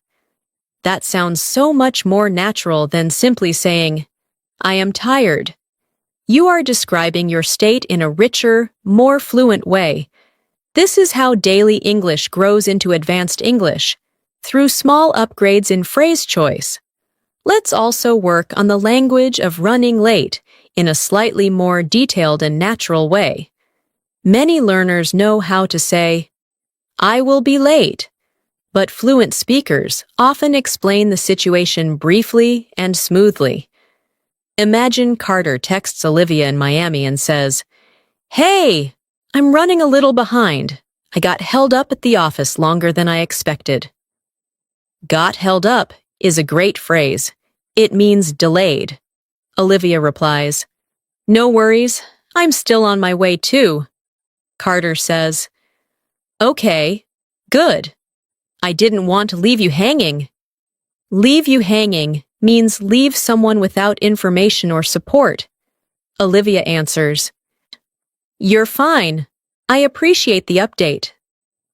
That exchange is short, but every phrase in it is useful. These are exactly the expressions that make daily communication feel natural and complete. Try this style in a longer paragraph. Hey, just wanted to let you know I'm running a little behind. I got held up longer than I expected. And now, so everything is moving a bit slower than I planned. I didn't want to leave you hanging, so I figured I'd send a quick update before I head out. That is fluent daily English. It sounds considerate and organized. You are not only giving information, you are showing awareness of the other person. That is a major sign of fluency. Another common daily situation is talking about chores, shared responsibilities, and little decisions at home. Imagine Hannah and Logan are roommates in Minneapolis. Hannah says, "Did you take the trash out, or did it not happen yet?" Logan replies, "Not yet. I was about to do it before I sat down." Hannah says, "Okay, no rush. I just wanted to check because it's getting pretty full." Logan answers, "Yeah, I noticed. I'll take care of it in a minute." "I'll take care of it" is an extremely useful daily phrase. It means I will handle it. Hannah replies, "Thanks, I appreciate it." This kind of English matters because so much of daily conversation is about practical cooperation. It is not dramatic, but it is real and frequent. Here is a practice paragraph in that style. "I was going to take care of that earlier, but it slipped my mind. I'll handle it in a little while, though, so you don't need to worry about it. I've just been bouncing between a few different things today." Bouncing between a few different things is another highly natural phrase. It describes shifting attention from task to task. That is how many people talk about busy, unfinished days. Let's move into the language of support and reassurance when someone feels uncertain about a decision. Imagine Blake tells Emma in Nashville, "I keep second-guessing whether I made the right call." Emma replies, "That's normal. It's easy to second-guess yourself when you care about the outcome." "Second-guess yourself" is an excellent phrase. Blake says, "Yeah, I just wish I knew how it was all going to play out." Emma responds, "I know, but you made the best decision you could with the information you had at the time." That line is powerful and deeply natural. It sounds supportive, thoughtful, and mature. Blake nods and says, "That's true. I guess I need to stop replaying it in my head." Replay it in my head means think about it repeatedly. Emma answers, "Exactly. At some point, you just have to let it be." Let it be is simple, but very effective daily English. Now, she practice a paragraph like that. It's understandable to second-guess yourself, especially when the decision mattered to you, but that doesn't automatically mean you made the wrong call. Sometimes you just have to trust that you did the best you could in the moment, and let the rest unfold from there. This is advanced daily English because it blends natural tone with emotional insight. This is how people really comfort one another in everyday conversation. Another powerful area of daily speech is talking about trying to stay consistent with something. Exercise, reading, language learning, organization, or healthier habits. Imagine Chloe says to Ethan in San Francisco, "I'm trying to be better about sticking to a routine." Sticking to a routine is a very strong daily phrase. Ethan replies, "Yeah, I know what you mean. That's always, I'm easier said than done." Easier said than done is one of the most useful expressions in English. Chloe says, "Exactly. I start out strong, and then life gets busy, and I fall out of the habit. Fall out of the habit is another excellent phrase. Ethan responds, I think the trick is keeping it realistic. The trick is, means the key or effective method is, Chloe says, that's probably true. I tend to overdo it at the beginning. Overdo it means do too much. This conversation is gold for learners because it sounds so normal and so natural. Here is your practice paragraph. I'm trying to be more consistent, but I know that's easier said than done. I usually start with a lot of motivation, and then, once life gets busy, I fall out of the habit. I think I need to keep it more realistic if I want it to last. That is exactly the kind of English people use when talking honestly about routines and goals. It is practical, expressive, and full of natural rhythm. As you listen to all these situations, I want you to notice something important. Daily English conversations are not random. They follow emotional patterns. People explain what happened. They soften requests. They update each other. They react to inconvenience. They invite without pressure. They express tiredness, uncertainty, hunger, delay, responsibility, and support. And inside all of those daily moments, advanced English phrases appear naturally. Phrases like, one thing led to another. I haven't gotten around to it yet. I could go for something quick. I'll have to make do. Nothing's set in stone. Keep me in the loop. I feel a little scattered. I got held up. I'll take care of it. Stop replaying. Yeah, it in my head. And that's easier said than done. These are not complicated phrases, but they are powerful because they help you speak like a real person living a real day.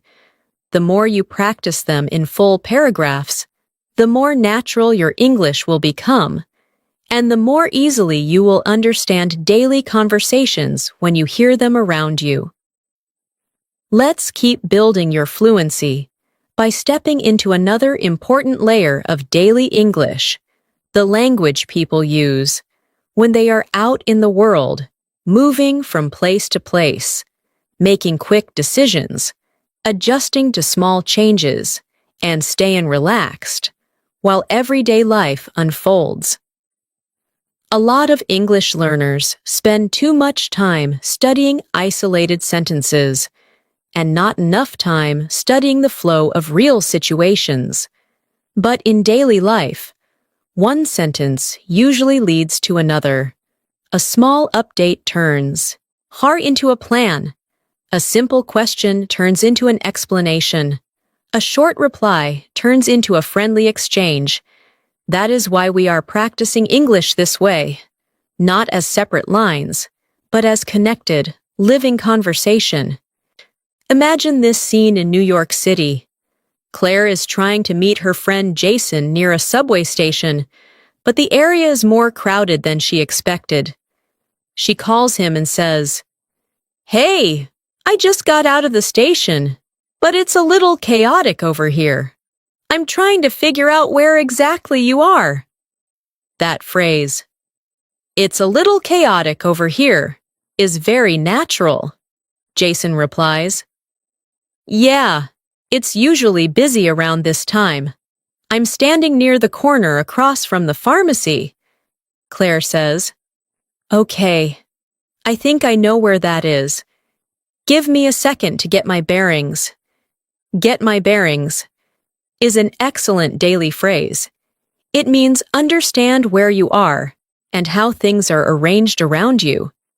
Jason answers, "Take your time. I'm not going anywhere." Claire says, "All right, I see the pharmacy now. I'm heading that way." This is strong daily English, because it is calm, descriptive, and realistic. Now, practice a paragraph in that same style. Hey, I'm here, but I'm still trying to get my bearings. There are a lot more people around than I expected, so it took me a second to figure out where I came out. I think I see the building you mentioned, though, so I'm heading in that direction now. That sounds fluent, because the English follows the situation naturally. You are not only saying where you are explaining your experience in real time. That is exactly how daily conversations work. Another common daily situation is talking through transportation delays, route changes, or small travel decisions. Say, imagine Tyler is driving across Dallas when his friend Natalie texts to ask how far away he is. Tyler replies, "I'm making my way over now, but I had to take a different route because traffic was backed up on the freeway." Making my way over is a very natural phrase. Traffic was backed up is extremely common. Natalie says, "Got it. Is it adding a lot of time?" Tyler answers, "A little, but hopefully not too much. I'm moving again now, so I think I'm back on track." Back on track usually means returning to the expected course or progress. Natalie replies, "Okay, sounds good. Just drive safe." Tyler says, "Will do." That exchange feels simple, but it is packed with useful daily expressions that appear all the time in real life. Here is a longer practice paragraph. "I'm on my way, but I had to change my route because traffic was more backed up than I thought it would be. I lost a little time getting around it, but I'm moving again now, so I think I'm back on track. I'll keep you posted if anything changes, but hopefully I should still be there pretty soon." That paragraph is excellent for fluency because it combines movement, explanation, and a social update in a very natural way. If you practice speaking like this, you will become much more comfortable in practical conversations.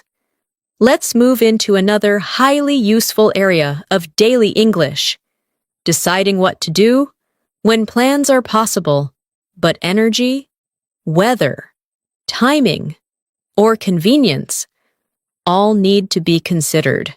Real life is full of this kind of flexible thinking. Imagine Sophia and Caleb are texting in Boston on a Saturday afternoon. Sophia says, "I kind of want to get out of the apartment for a while, but I'm not sure what I feel like doing." Caleb replies, "Yeah, I know that feeling. Do you want to keep it simple and just take a walk somewhere?" Sophia says, "Maybe. I'd be up for that, as long as it doesn't start raining." Caleb answers, "Fair enough. The weather looks okay for now, but we could always play it by ear." There is that phrase again. "Play it by ear," Sophia replies. "That might be the easiest thing. I just don't want to make some big plan and then lose steam halfway through." Lose steam is a fantastic daily phrase. It means lose energy, motivation, or momentum. Caleb says, "Then let's keep it low-key." Low-key is another very common expression. It means relaxed, simple, not intense. Now, try a paragraph like this out loud. "I'd be up for doing something, but I'm kind of leaning toward keeping it low-key. I don't really have the energy for anything complicated, and I don't want to make a big plan only to lose steam later. Maybe we can do something simple and just play it by ear, depending on how the afternoon goes." This is excellent daily English. It sounds thoughtful, natural, and very realistic. These are exactly the kinds of conversations people have with friends all the time. Another area that can make your English sound much more advanced is knowing how to describe things that feel slightly inconvenient, slightly disappointing, or slightly frustrating, without sounding overly dramatic. Fluent speakers are often good at keeping the tone balanced. Imagine Logan walks into a store in Phoenix with his friend Ava, and they realize the place is much more crowded than usual. Logan says, "Wow, this place is packed." Ava replies, "Seriously, I didn't think it would be this busy." Logan says, "Me neither. I was hoping we could get in and out pretty quickly." Get in and out means finish something quickly and leave. Son Ava answers, "Yeah, that may not happen." Logan says, "Well, we've already come this far, so we might as well stick with it." Might as well is one of the most valuable daily expressions in English. It means this is probably the best thing to do now. Ava replies, "True. Let's just hope the line starts moving."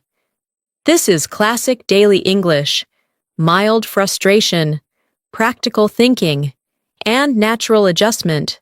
Practice that pattern in a paragraph. I was hoping this would be a quick stop, but it looks like that's probably not going to happen. It's more crowded than I expected, and the line doesn't seem to be moving very fast. Still, I'm already here, so I might as well stick with it and get it done. That sounds very natural. So notice how smooth it feels. You are not using complicated grammar. You are using familiar ideas in a fluent, realistic way. Let's continue with the language of checking on progress, because daily conversations often involve asking whether something has been done, how far along someone is, or whether things are moving forward. Imagine Lauren is waiting for her friend Ethan in a bookstore in Portland. She texts, "Hey, how's it going over there?" "Are you almost done?" Ethan replies, "Almost. I'm just wrapping up one last thing."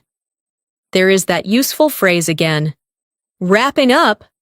Lauren says, "Okay, no rush. I was just checking, so I knew whether I should keep browsing or head to the front." Ethan answers, "Yeah, give me like 5 more minutes." Lauren says, "Sounds good?" This exchange is useful because it shows how native speakers check progress without sounding impatient. Lauren is not pushing. She is simply trying to coordinate her next step. Now, imagine your own version in Chicago. "Hey, just checking in to see where you're at. I'm not in a hurry.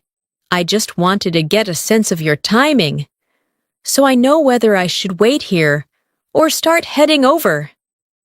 That is fluent daily English. "Get a sense of your timing" is a particularly natural phrase. Now it sounds much smoother than, "Tell me when you will come." These subtle differences are what make a learner sound more advanced. And when you speak that way, your English becomes more than correct. It becomes natural, flexible, and deeply fluent. Let's keep going by stepping into another very real part of daily English, the language people use when they are managing expectations, talking through small decisions, and reacting to how the day is actually unfolding, instead of how they thought it would unfold. This matters because so much of real conversation is not about perfect plans. It is about adjusting. It is about noticing. It is about saying, in a natural and fluent way, what is working, what is not working, and what makes the most sense now. So imagine this scene in Seattle. Emily and Jacob plan to spend the afternoon visiting a few places around the city, but after the first stop, they realize they have less energy and less time than they expected. Emily says, "I don't know if we're going to get through everything on our list today." Jacob replies, "Yeah, I was just thinking the same thing. We may have been a little too ambitious. A little too ambitious is such a natural phrase. Emily says, probably. I feel like we underestimated how long each stop would take. Jacob answers, that's okay. We can always save the rest for another day. That response is excellent because it is calm and realistic. Daily fluency often comes from knowing how to lower pressure in a conversation. Emily then says, honestly, that might be the better move. The better move is another strong everyday phrase. It means the smarter decision right now. Now, imagine you are in a similar situation in Chicago and want to explain naturally that you cannot do everything you planned. You could say, I think we may have tried to squeeze too much into one afternoon. I'm not saying we can't still do some of it, but I don't know if it makes sense to rush through everything, just for the sake of checking it off the list. We could always call it here and pick it up another time. That is strong daily English. Squeeze too much into one afternoon, for the sake of call it here and pick it up another time. All sound natural and mature. This is how people actually speak when they need to shift a plan without sounding negative. See, another essential part of daily conversation is talking about mental energy and attention. When you want to be honest, without sounding dramatic. Imagine Claire meets her friend Noah in Boston after a long week, and Noah says, you seem kind of quiet today. Claire replies, yeah, I think my brain is just a little fried. My brain is a little fried is a very common phrase. It means mentally tired. Noah says, one of those weeks? Claire nods and says, pretty much. Nothing terrible, just a lot of little things adding up. That phrase, a lot of little things adding up, is very natural. Noah replies, that can wear you down fast. Claire says, exactly, I'm fine. I just don't have much left in the tank today. Not much left in the tank is an excellent expression. It means not much energy remaining. So these are the kinds of phrases that make your English sound deeply natural because they reflect how people really describe their mental state. Practice this kind of paragraph out loud. I'm okay. I just don't have much left in the tank today. It's been one of those days where nothing was terrible on its own, but a lot of little things kept piling up, and by the end of it, I felt more drained than I expected. That sounds real. It sounds human. It sounds fluent. Notice how you are not using difficult grammar.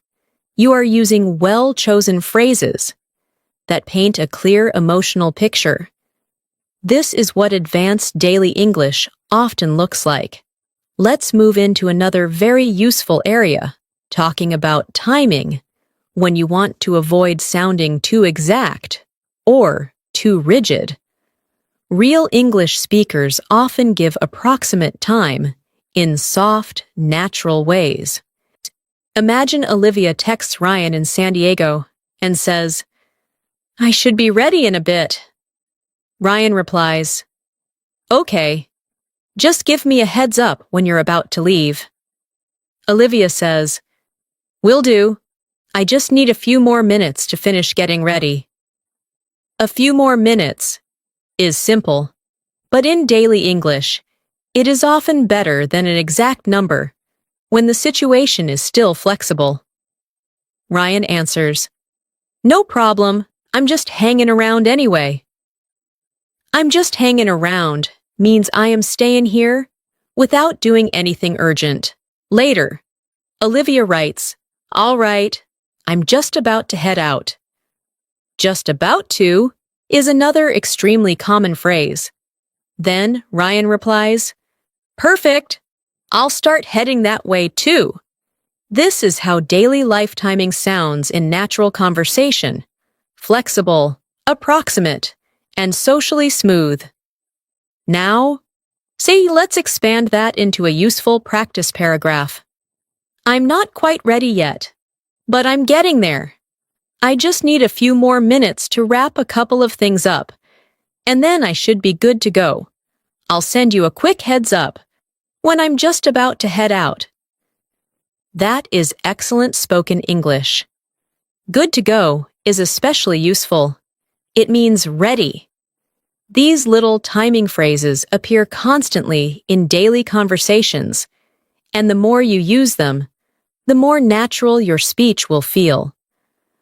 Another powerful area of daily English is the language of noticing patterns in life and commenting on them casually.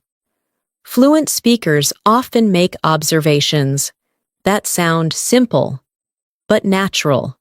Just imagine Ethan and Madison are walking through downtown Denver, and Madison says, "I swear, every time I come here, it's busier than the last time. Every time I come here, and busier than the last time, are great everyday structures." Ethan replies, "Yeah, this area has changed a lot." Madison says, "It really has.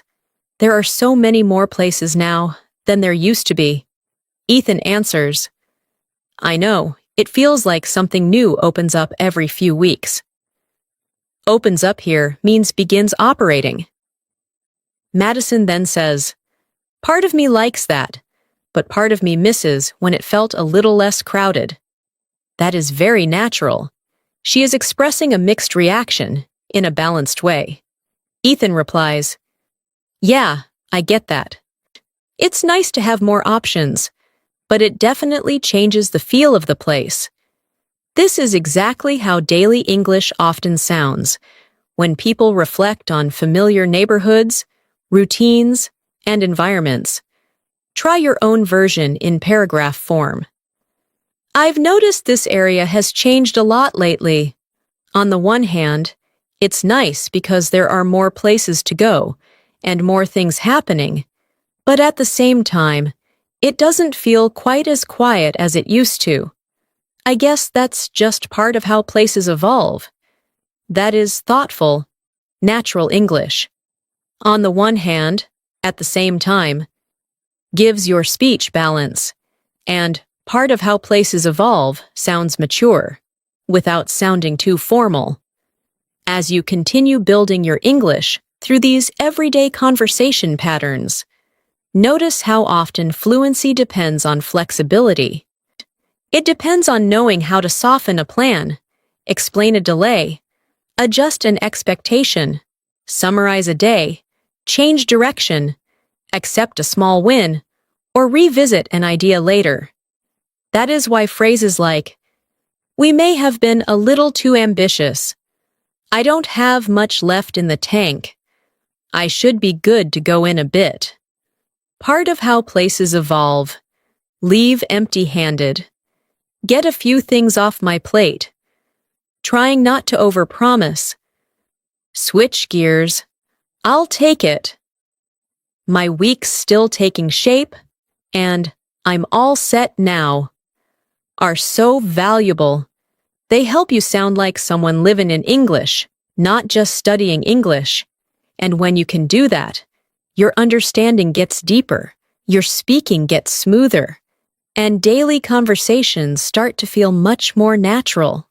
So let's keep going by focusing on another side of daily life English that makes a huge difference in real conversations: the language people use when they are trying to make life easier, smoother, and a little more manageable.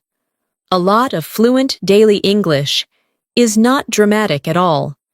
It is the language of practical thinking. It is the language of saying what still needs to happen, what can wait, what is worth doing now, and what should probably be left for later. Imagine this scene in Portland. Emma is talking with her friend Tyler after a long afternoon, and she says, "At this point, I'm just trying to get through the rest of the day without overcomplicating anything. That sentence sounds very natural. And Tyler replies, Honestly, that's probably the right approach, Emma says. I've learned that if I try to do too much, when I'm already tired, I end up making everything harder than it needs to be. Harder than it needs to be is an excellent daily phrase. Tyler answers, Yeah, sometimes the smartest thing is to keep it simple. Emma says, Exactly. I'm trying to save my energy instead of burning through it on things that can wait. Burning through it means using it up quickly. This is deeply useful daily English because people say things like this all the time when they are managing their time, effort, and attention. Now, imagine you are explaining something similar in Chicago after a busy day. So you could say, I still have a couple of things I could do tonight, but honestly, I'm trying to be realistic about what's actually worth tackling right now. I'd rather take care of the essentials and leave the rest for tomorrow than push myself too far and end up feeling even more worn out. That paragraph sounds fluent because it reflects how people actually make decisions in ordinary life. Tackling right now, take care of the essentials, and feeling more worn out are all excellent phrases for daily conversation. This is exactly how advanced English grows inside daily English, through useful, flexible choices in very normal moments. Another important area of daily conversation is the language of errands that turn into conversations about time, convenience, and effort. Imagine Olivia is texting her brother Ryan in Seattle and says, I need to go back out for one thing, but I'm debating whether it's worth it tonight. Ryan replies, How badly do you need it? Olivia says, Not badly enough to make a whole extra trip, if I'm being honest. If I'm being honest is a great phrase because it softens honesty in a natural way. Ryan answers, Then maybe leave it for tomorrow. Olivia says, Yeah, that's kind of where I'm landing. That's kind of where I'm landing is a very natural phrase. It means, that is the conclusion I'm reaching. Ryan says, No point making your evening harder for one small thing. Olivia replies, Exactly. I think I just needed to hear someone else say it. That is such a realistic exchange. People often already know what makes sense, but hearing it out loud helps them feel settled. Try your own practice paragraph. I keep going back and forth on whether I should go out again and take care of one more thing. But the more I think about it, the less necessary it seems. It's not urgent, and I'd rather not make an extra trip if I don't really have to. I think it probably makes more sense to leave it for tomorrow and call it a night. That sounds smooth and natural. Going back and forth, make an extra trip, and call it a night are all excellent phrases that come up again and again in real English. Let's continue with the language of returns, exchanges, and small problems with purchases, because these situations happen constantly in daily life. Imagine Lauren walks into a store in Austin with a sweater she bought the week before. She says to the employee, Hi, I was hoping to exchange this. If possible, I like it, but the size just doesn't work for me. That is very natural. The employee replies, Sure. Do you have the receipt with you? Lauren says, Yeah, I have it right here. Then the employee asks, Were you looking for the same style in a different size? Lauren answers, If you have it, yes.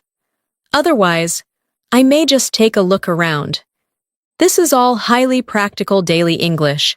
Notice that Lauren does not say, "This is bad."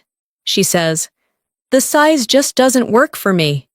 That sounds smoother and more natural. Later, if the employee says, "It looks like we're out of that size," Lauren might answer, "Okay, no problem. In that case, I may just go with something else." Go with something else is another excellent daily phrase. Here is a useful practice paragraph. Hi, I was hoping to exchange this, if that's still possible. I really like it overall, but once I tried it on again at home, I realized the fit just wasn't quite right. If you happen to have the same one in a different size, I'd love to take a look, but if not, I'm open to other options. That is strong, realistic English. The fit just wasn't quite right, and I'm open to other options are both very natural. These are exactly the phrases that help you navigate daily life in English without sounding stiff or overly direct. Another part of daily English that matters a lot is the language of weather and how it affects ordinary plans. Fluent speakers talk about weather constantly, not in a textbook way, but in a practical way that connects to daily decisions. Imagine Mason and Chloe are texting in Denver. Mason says, "I was thinking of heading out for a bit, but now I'm not so sure." Chloe replies, "Because of the weather?" Mason says, "Yeah, it looked fine earlier, but now it seems like it could turn any minute." Turn any minute means change quickly, especially weather. Chloe says, "I know what you mean. It's one of those days where it can't seem to make up its mind." That is such a natural phrase. Mason replies, "Exactly. I don't really want to get caught out in it." Get caught out in it is excellent daily English. Chloe says, "Fair enough. Maybe wait it out and see what happens." Wait it out means wait until the situation changes. This kind of conversation happens all the time, and the phrases in it are very useful. Practice that style in a paragraph. I was thinking about going out for a while, but now I'm second-guessing it because the weather seems like it could change at any moment. It looked clear not that long ago, but now it feels a lot less predictable, and I don't really feel like getting caught out in the middle of it if it suddenly starts coming down. That is fluent and natural. Starts coming down is also a great phrase for rain. This is how daily English sounds when people are making ordinary choices based on ordinary conditions. Let's move into the language of checking on someone after a long day, because those conversations are full of realistic, warm English. Do you imagine Abigail calls her friend Carter in Boston and says, "Hey, I just wanted to check in and see how the rest of your day went." Carter replies, "Honestly, it got a little better after we talked." Abigail says, "Good. I was hoping things would settle down for you." Carter answers, "They did, eventually. The first half of the day was rough, but it eased up later on." "It eased up later on" is a very useful phrase. Abigail says, "I'm glad to hear that." Carter continues, "Yeah, I still feel kind of drained, but at least I'm not carrying the same stress I was earlier." Carrying the same stress sounds very natural. Abigail replies, "That's something. This kind of conversation teaches you how to follow up with someone naturally, how to respond to emotional updates, and how to sound supportive without sounding formal. Shall I try a practice paragraph like that? Hey, I was thinking about you, so I just wanted to check in and see how things ended up going. You sounded pretty stressed earlier, and I was hoping the day would ease up for you a little before it was over. That is beautiful daily English. How things ended up going and ease up for you both sound warm and natural, and the more your English starts sounding like life, the more natural, advanced, and confident it becomes. Let's bring everything together by moving into one more important layer of daily English. The language people use when they are trying to keep life flowing without creating extra stress for themselves or for the people around them. This is where fluency starts to feel especially natural, because real English is often about making transitions smoothly. It is about knowing how to move from one part of the day to another, how to explain your state of mind, how to let someone know what is realistic, and how to stay socially warm even when you are tired, busy, distracted, or uncertain. Imagine this scene in Chicago. Emma is talking with her friend Olivia after a long afternoon, and Olivia says, "I feel like I've been in motion all day, and I'm only just now starting to slow down." That phrase, "in motion all day," is very natural. Emma replies, "Yeah, sometimes you don't realize how much you've been juggling until things finally quiet down." Juggling is a wonderful daily word here. It means handling many things at the same time.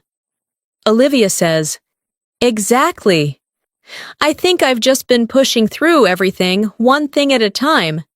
Emma answers, "Well, at least now, you can finally come up for air." Come up for air is an excellent expression. It means finally have a chance to rest or recover after being overwhelmed.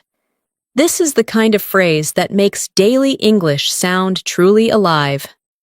Now, imagine you are describing your own day in Philadelphia after everything starts calming down. You could say, "I didn't really stop moving for most of the day, and I think I was just focused on getting from one thing to the next. Now that things have finally quieted down a little, and I'm realizing how much I was actually juggling, I feel like I can finally come up for air and reset." That paragraph sounds natural because it reflects the real emotional movement of the day. You are not only reporting facts, you are describing the experience of living through them. That is a major part of advanced daily English, the ability to explain not just what happened, but how it felt as it unfolded.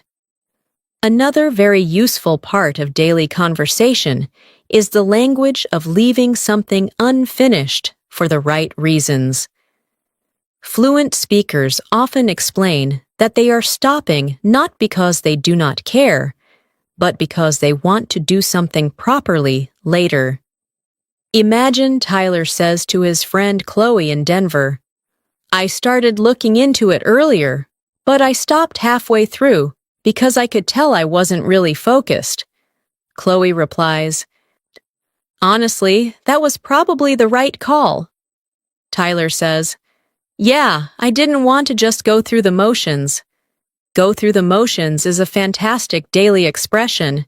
It means do something without real attention, feeling, or energy. Chloe says, "That never ends well." Tyler replies, "Exactly. I'd rather come back to it when I can actually give it my full attention." That is excellent natural English. It sounds thoughtful, mature, and realistic. This is exactly how fluent speakers explain pausing, postponing, or stepping back from something. Try a paragraph like that in your own voice. "I could have kept going with it tonight, but I could tell I was starting to lose focus, and I didn't want to just go through the motions for the sake of saying I did it. I'd rather come back to it tomorrow when I can give it my full attention and do a better job." That is a beautiful example of daily English becoming advanced English. For the sake of saying I did it, is especially natural.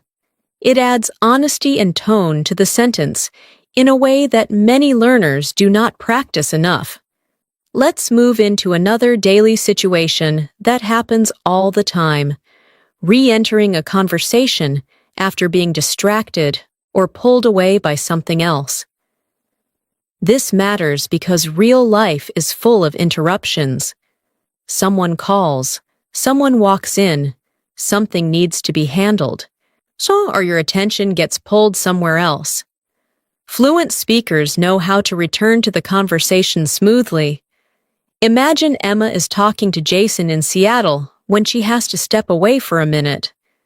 When she comes back, she says, "Sorry about that. I got pulled into something for a second." "I got pulled into something" is a very useful phrase. Jason replies, "No worries." Emma says, "What were you saying before that?" Or she could say, "You were in the middle of telling me about your weekend." Jason answers, "Right. So anyway." These are very natural recovery patterns in English. They help you sound calm and socially capable even when the conversation gets interrupted. Now, practice that kind of English out loud. "Sorry, I got pulled away for a minute." "Where were we?" "You were saying something about how the afternoon ended up going, and I didn't want to lose the thread." Lose the thread is another excellent phrase. It means lose track of the point or direction of the conversation. That is the kind of language that helps you navigate real English with more grace and confidence. Another important daily skill is knowing how to describe that feeling when something sounds good in the moment, but not good enough to act on right away. Daily life is full of half motivations. Imagine Ava and Blake are texting in Austin, and Ava says, "Part of me wants to go do something, but not enough to actually get ready and head back out." Blake replies, "I know exactly what you mean." Ava says, "It sounds good in theory, but the thought of leaving again feels like more effort than I want to make right now." Blake answers, "Then that's probably all you need to know." That is so natural. Sounds good in theory and feels like more effort than I want to make right now are exactly the kinds of thoughts people express in daily English. Blake could also say, "There's a difference between liking the idea of something and actually being up for it." That sentence is gold for learners because it captures a very real human feeling in a very natural way. Here is a practice paragraph.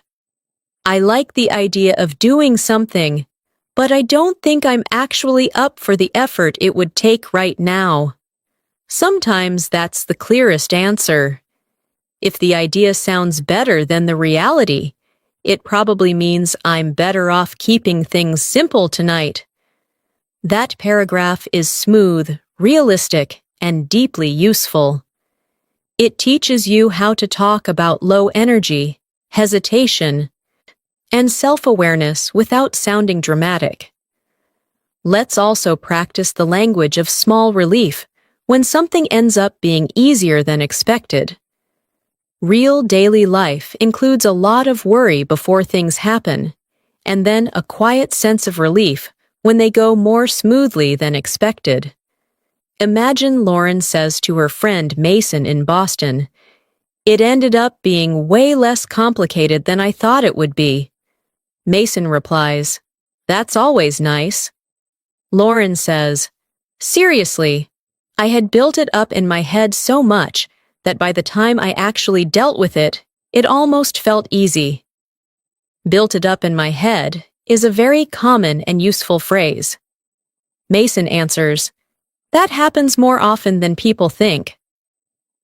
Lauren says, "Yeah, I think the anticipation was worse than the actual thing." That sentence is excellent daily English. The anticipation was worse than the actual thing.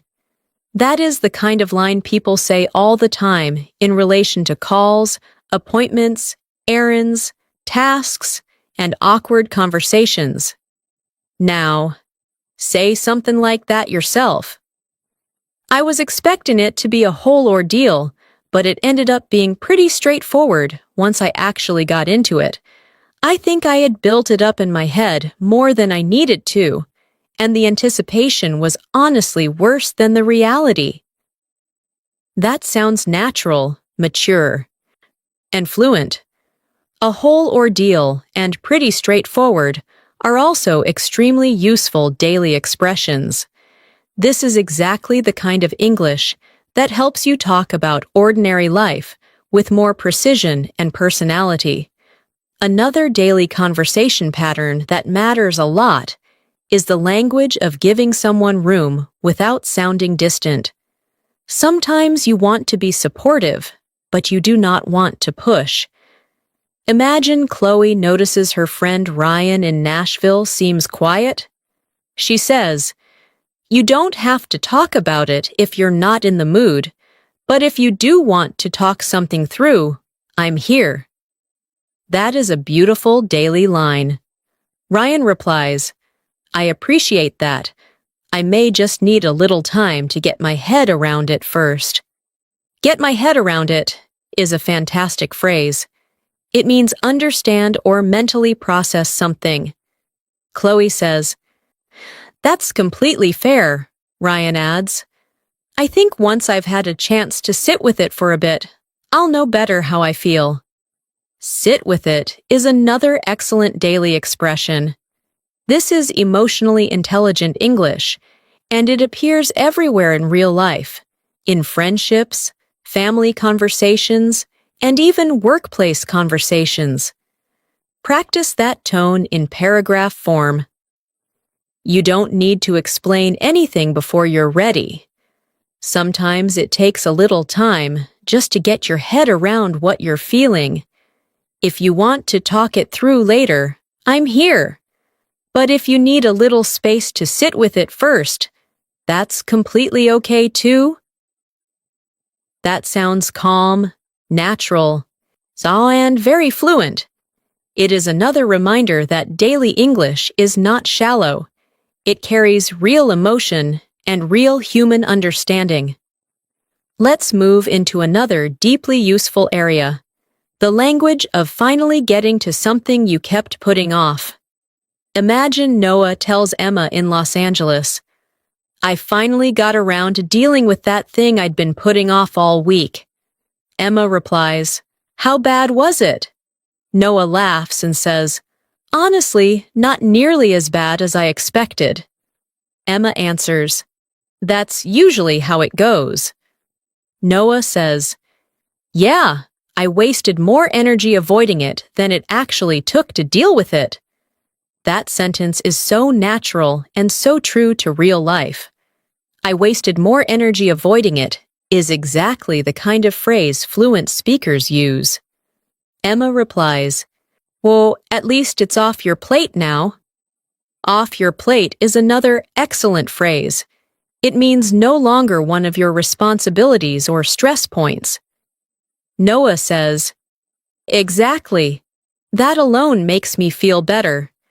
This is rich daily English built from a very normal experience. Here is a practice paragraph for that situation. "I finally got around to taking care of something I'd been putting off for days, and honestly, it wasn't nearly as bad as I thought it would be. I think I spent more energy avoiding it than I would have spent just handling it earlier. Still, I'm glad it's off my plate now." That paragraph is fluent, natural, and very useful in real life. Many learners understand the words, but practicing the full thought in paragraph form helps the rhythm become part of your speech. Another important part of daily English is knowing how to end a stretch of conversation by naming what the moment felt like. This is not the same as a formal ending. It is just the natural way people reflect on a conversation or a shared moment. Imagine Emma is sitting with her friend Caleb in San Diego after a long catch-up, and she says, This was exactly what I needed. Caleb replies, Yeah, same here. Emma says, I didn't realize how much I needed to slow down and just talk for a while. Caleb answers, Sometimes that makes more of a difference than people realize. Emma says, Definitely. It helped me clear my head. Clear my head is one of the best daily expressions you can learn. Caleb says, I'm glad. This kind of language is powerful because it reflects appreciation, emotional clarity, and connection in a very natural way. Try this paragraph out loud. I didn't realize how much I needed a moment like this until now. Sometimes just slowing down, talking things through, and not feeling rushed is enough to help me clear my head and feel more like myself again. That is fluent, calm, and realistic. You can use that kind of English after a conversation, a walk, a break, a coffee, or any simple moment that helps you reset. As you think about everything we have practiced in this full lesson, I want you to keep one clear idea in mind. Real fluency is built in daily life. It grows when you learn how to describe being overwhelmed, relieved, uncertain, thoughtful, distracted, supportive, realistic, and socially aware in ordinary situations. It grows when you stop trying to sound advanced in an artificial way and start learning the phrases people truly use. Phrases like come up for air, go through the motions, lose the thread, built it up in my head, get my head around it, sit with it, off my plate, clear my head, and feel more like myself again. These are advanced phrases, but they do not feel heavy. They feel human. They feel lived in. They feel like the natural language of real days, real conversations, and real people.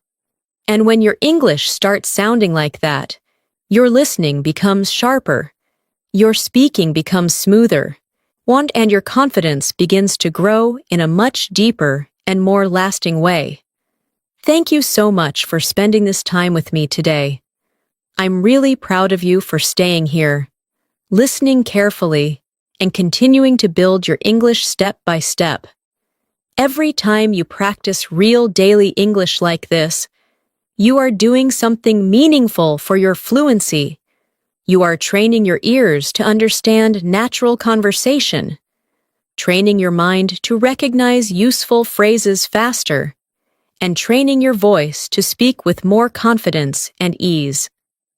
Please remember, fluency does not grow in one perfect moment. It grows little by little, day by day, conversation by conversation. And if you keep showing up like this, your English will keep getting stronger. I hope today's lesson helped you feel more comfortable with daily life English conversations and gave you many useful phrases that you can start using in your own speaking right away. Keep listening, keep repeating, keep practicing out loud, and most importantly, keep trusting the process. Even if your progress feels slow sometimes, you are still moving forward, and that matters so much. If you enjoyed this lesson, make sure to subscribe to the channel and press the bell icon so you don't miss our next English learning video. Take good care of yourself, keep practicing, and I'll see you again very soon in the next lesson.